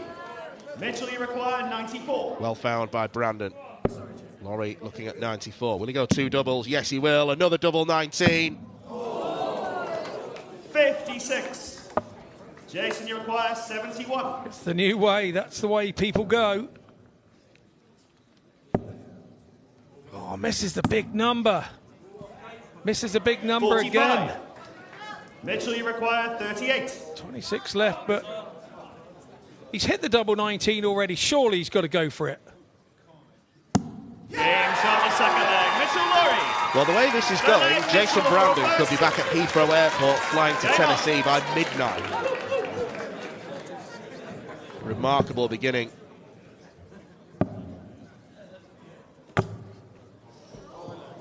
$93. Nice bit of fortune. Massive deflection. Massive deflection from Mitchell Lawrie. 60.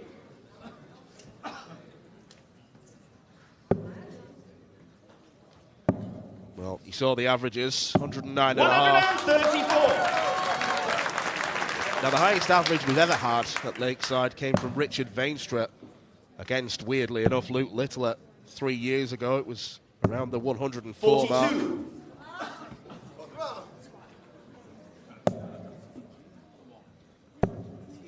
Yeah, Richard now applying his trade 140. over in the PDC.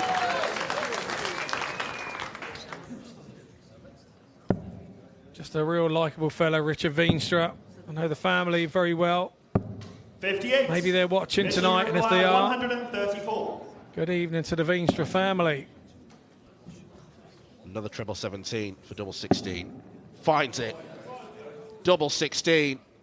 That is a majestic first set from Mitchell Lawrie. Second set, first A leg.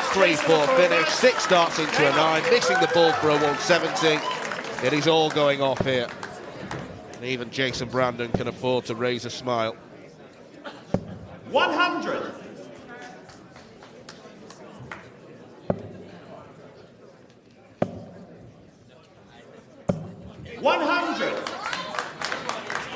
Well, that average suggests it's 13 darters across the board. That's what 115.62 means. 85. Yeah, it sure does. You don't see those very often. 57.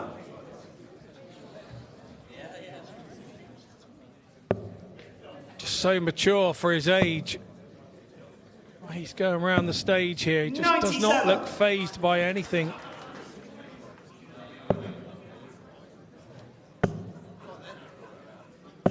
$140.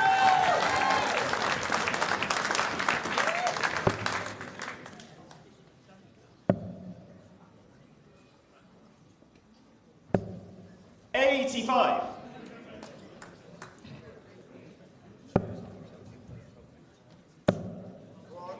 Another 180. 180! Jason, you require 134. The grouping of them. They're on a pinhead. 2 double tops. That's what he wanted, Jason Brandon. 94. Mitchell, you require 24. Half-hearted attempt, but Lawrie for his 4th leg in a row here. Double 12. Double 6. Groans from the crowd. Jason, you require Now, 40. how he reacts to things like this as a young man. Game shot the first leg. How he Jason reacts to Brandon, things like this is... Game on. This is all part of the learning curve for him. There is no fast track to experience. You do have to learn it.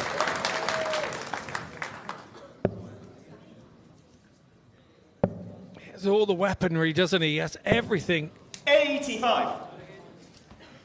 in him as a player. Once you develop that experience 57. and add that to what he already has. Wow, wow, wow.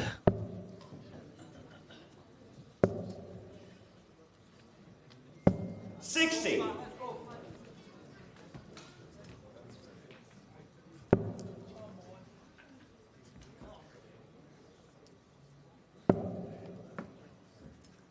$60. Was a historic moment when Mitchell won the Welsh Open title back at the end of August on S4C, where he beat the experienced 100. Darren Johnson, who responded very philosophically, simply conceded that Mitchell was younger, fitter and better. And it's not a flash in the pan either. Wins in the final of the British Open and the Irish Classic, along with a spate of youth titles. 140. Ironically, he's from Renfrew, which is home of the Scottish Open for many years now. 134. Jason, you require 116.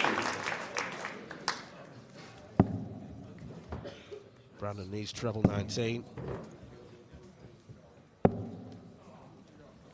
92. Leaves himself well placed. Mitchell, you require But 16. for how long?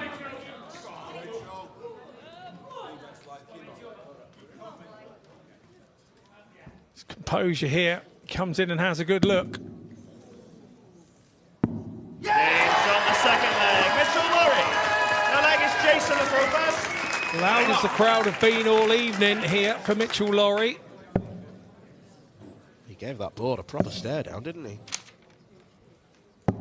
137.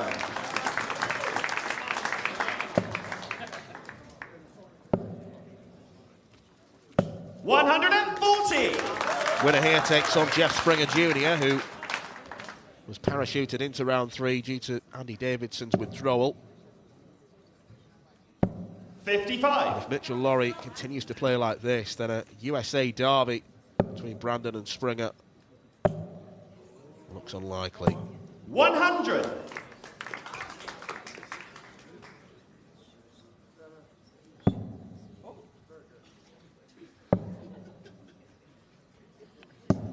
$58.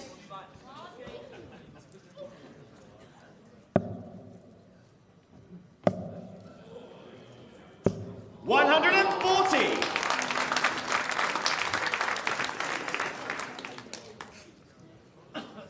Well, many people think darts is becoming a young person's sport, and Lawrie wants to become a figurehead of that movement. 60. Mitchell, you require 121. His eyes lighting up at the prospect of a 1-2-1. 81. Not to be, but Brandon languishing in non-finishing range.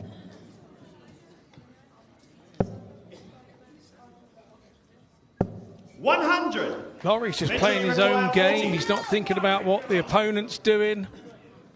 He's just going up there, throwing his own darts. Every dart he throws, he wants to give it a chance at the target that he's trying to hit.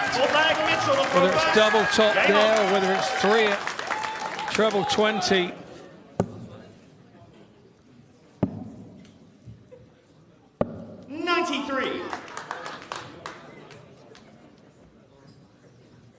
once again showing age is no limit to the game of darts.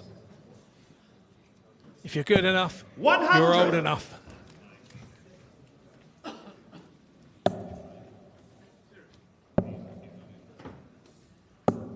$58.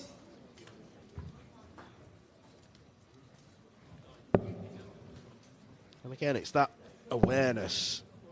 408 after 3 darts, switching to the 18s 59. because a little bit like Littler, Lawrie's someone who likes to show off. 350 and 6 won't go. 140.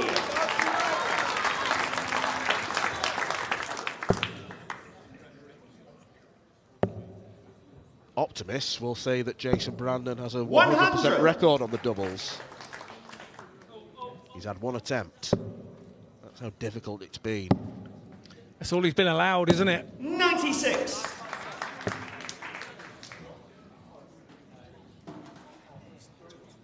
Lawrie throws quite quickly. Wants his toes to the oche, but there's a definite 96. Mitchell, you require 114. mindset process on his approach. He's allowing Jason Brandon to come back behind the oche before he goes in and approaches. He wants double 19 for a 2-set advantage. 76. Jason, you require 146. Going the 19s route.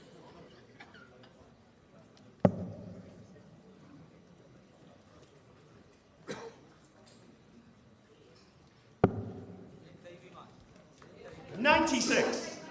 Mitchell, you require 38.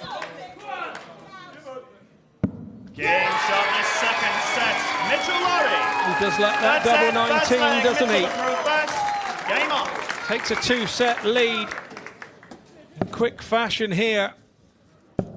He's now back on throw in set 3. 100. And the young man continues to impress. This was always going to be a test, playing one of last year's 42. semi-finalists. And you have to say, he's playing the board. He's not playing the player. He's not playing 100. the name.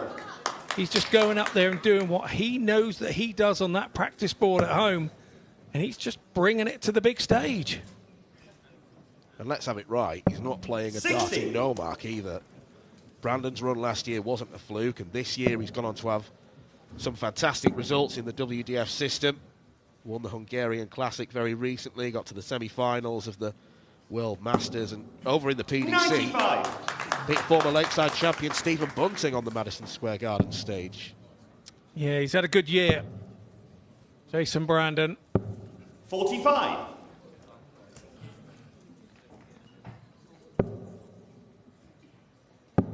As is Mitchell Lawrie. Let's not forget he's still in the 58. JDC World Final as well on the 20th of December at Ali Pali.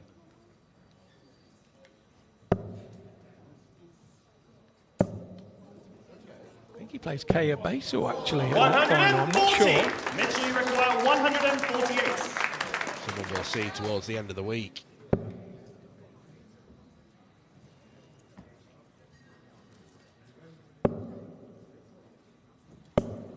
$56.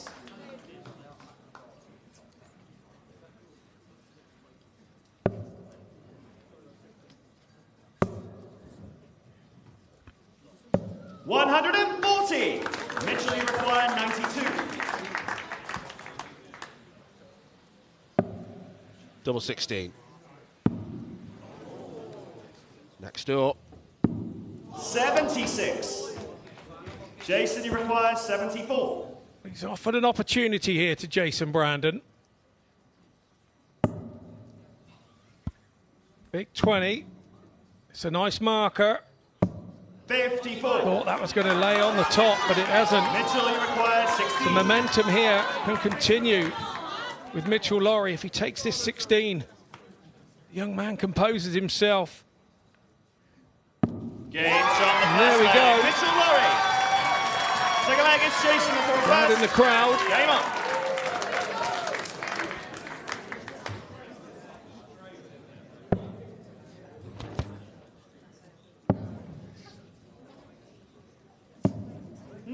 66. Do you know what I want for Mitchell Lawrie? I want people to just allow him to play. We know he has potential. As he hits a 180 right on cue and makes me look like I know what I'm talking about. We've got to let him. We've got to let him be that kid. We've just got to let him go and play. Without the comparisons, without the. Just let him be. Just let him be that kid that just loves playing darts. But unfortunately in darts we don't allow that. He's going to hit the headlines, he's going to hit the press and continually do so if he continues to play like this. 98. And rightly so.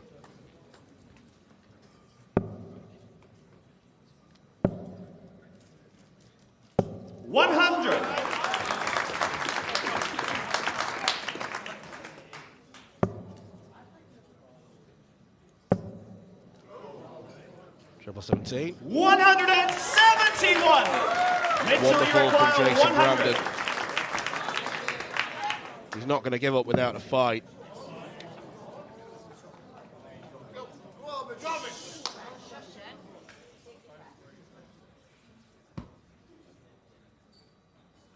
He's in the fight of his life.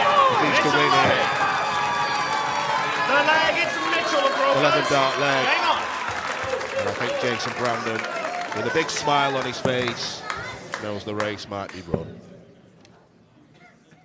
That's Dad in the crowd and he looks nervous. And mate, your boy's 2 sets up, 2 up in the third. There's nothing to be nervous about.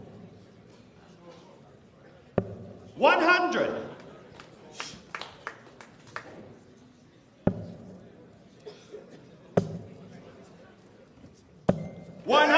And he doesn't even look like giving it up anytime soon either, does he? There's the power pack scoring stats. 5 180s, 7 140s, 13 tons. Amazing stuff from young Mitchell Lawrie. 57.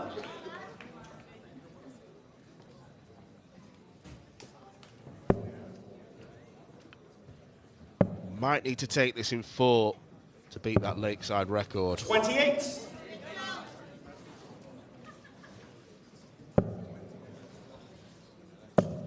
Well, you've talked it in. 140.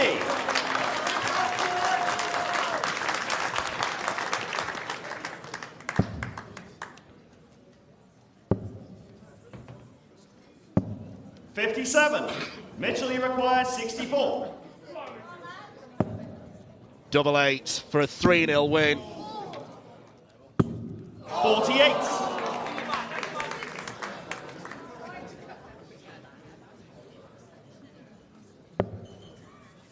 Brandon looking over at the score thinking, I need a hedgehog here to catch him up. Mitchell, he requires 16.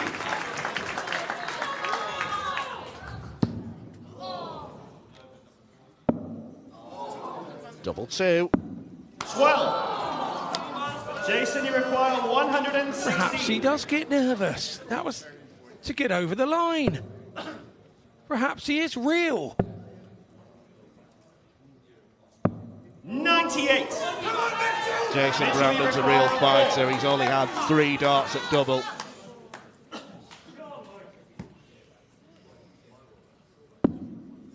The record might be off.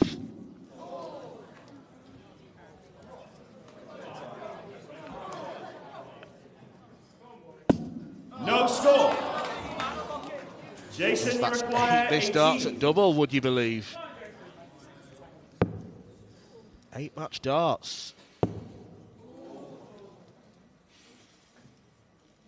Game shot the third leg. That's a great dart from Jason Brandon. Hand credit, give credit to where it's due. Game on. Didn't deserve a go. Mitchell Lawrie kind of fluffed his lines at the finishing line there. He just 180. hit the brakes.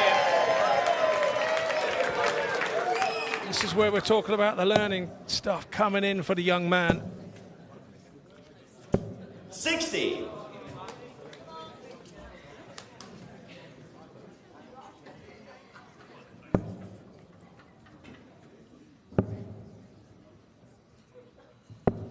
93. Going to see lots more of Mitchell Lawrie over the coming years, no matter what happens here in this game.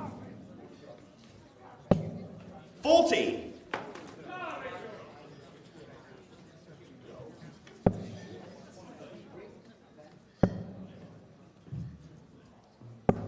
$98.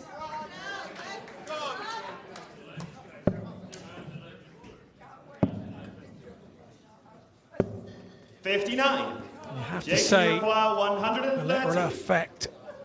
littler effect within darts. We're going to see lots more. It's like Mitchell Lawrie coming through.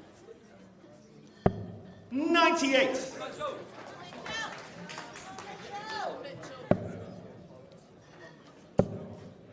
Well, he can't leave a finish. 140. Jason, you require 32.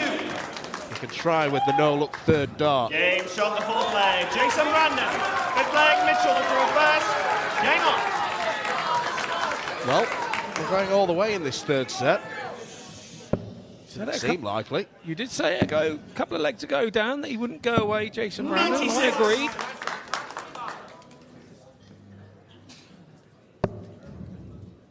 This would be quite a momentum swing here if he could 100. break the Mitchell Lawrie throw and take this third set. 96.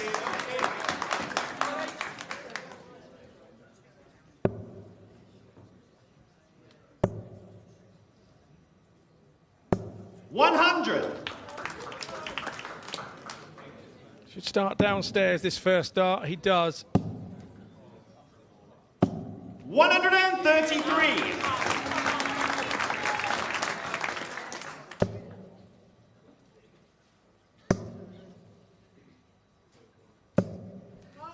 60. And that's unlucky. 3 perfectly thrown darts just didn't find their desired location. So opens the door for Mitchell Lawrie. 59. He goes trebleless also. You feel here Brandon needs a double treble visit. It's the minimum requirement. Oh, superb. 180. Superb, Jason Brandon. 117. Just when there's hope for Brandon.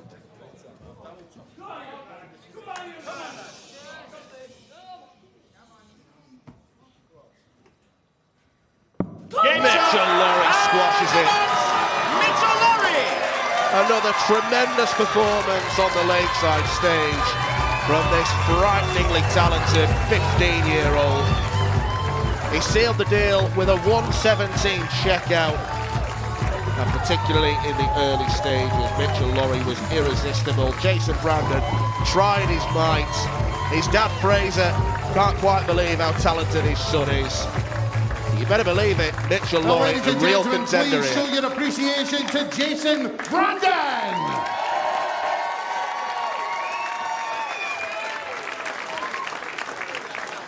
And the record breaker, the history maker, marches on to round 3, Mitchell Lawrie.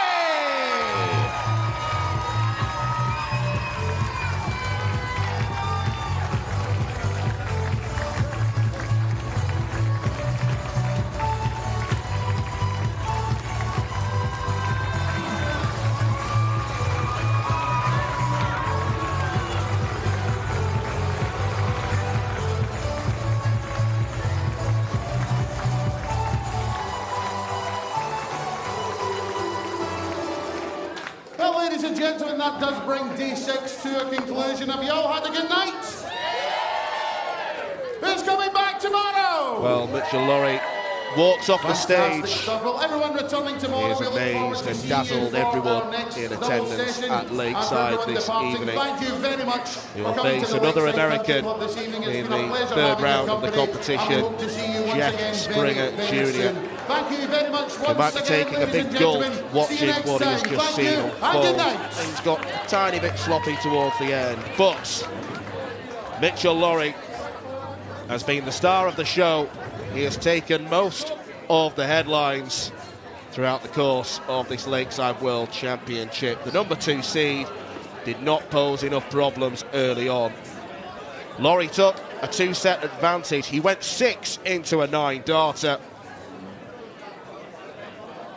Concessionary nods throughout from Jason Brandon. There was that 1-3-4 checkout from the man dressed in lime green tonight, paying homage to another darting sensation in Michael van Gerwen.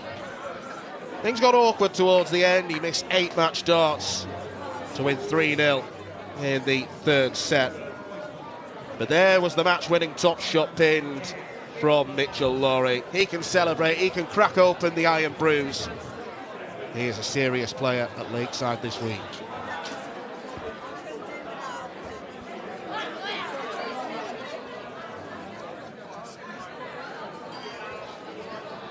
Well, here's what's coming up tomorrow afternoon. We begin with England versus New Zealand. The number 4 seed James Beaton takes on Caleb Hope, who has been impressive in the early stages. Matt Clark is in action against Francois Schreien. Look who's back in the boys tournament. If winning Lakeside outright wasn't enough, he's wanting 2 trophies. Mitchell Lawrie takes on Adam Sepsi of Hungary. We then go back to the open draw as Slovenia's Benjamin Pratnemar faces Sibren Heibels of Belgium. Our first look at the women's draw tomorrow sees Eileen de Graaf, the number 8 seed, a former finalist here, face Eve Watson, who was superb in her first round match. The Welsh woman certainly one to watch out for. And then we end tomorrow afternoon's session with the defending champion, the Republic of Ireland's Shane McGurk, against Jonas Masselin of Finland, who's put in a couple of good performances already this tournament. Well, we can now hear from Mitchell Lawrie. He's speaking in the players' room with Shonert.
Lovely to see you. See you later.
Hey,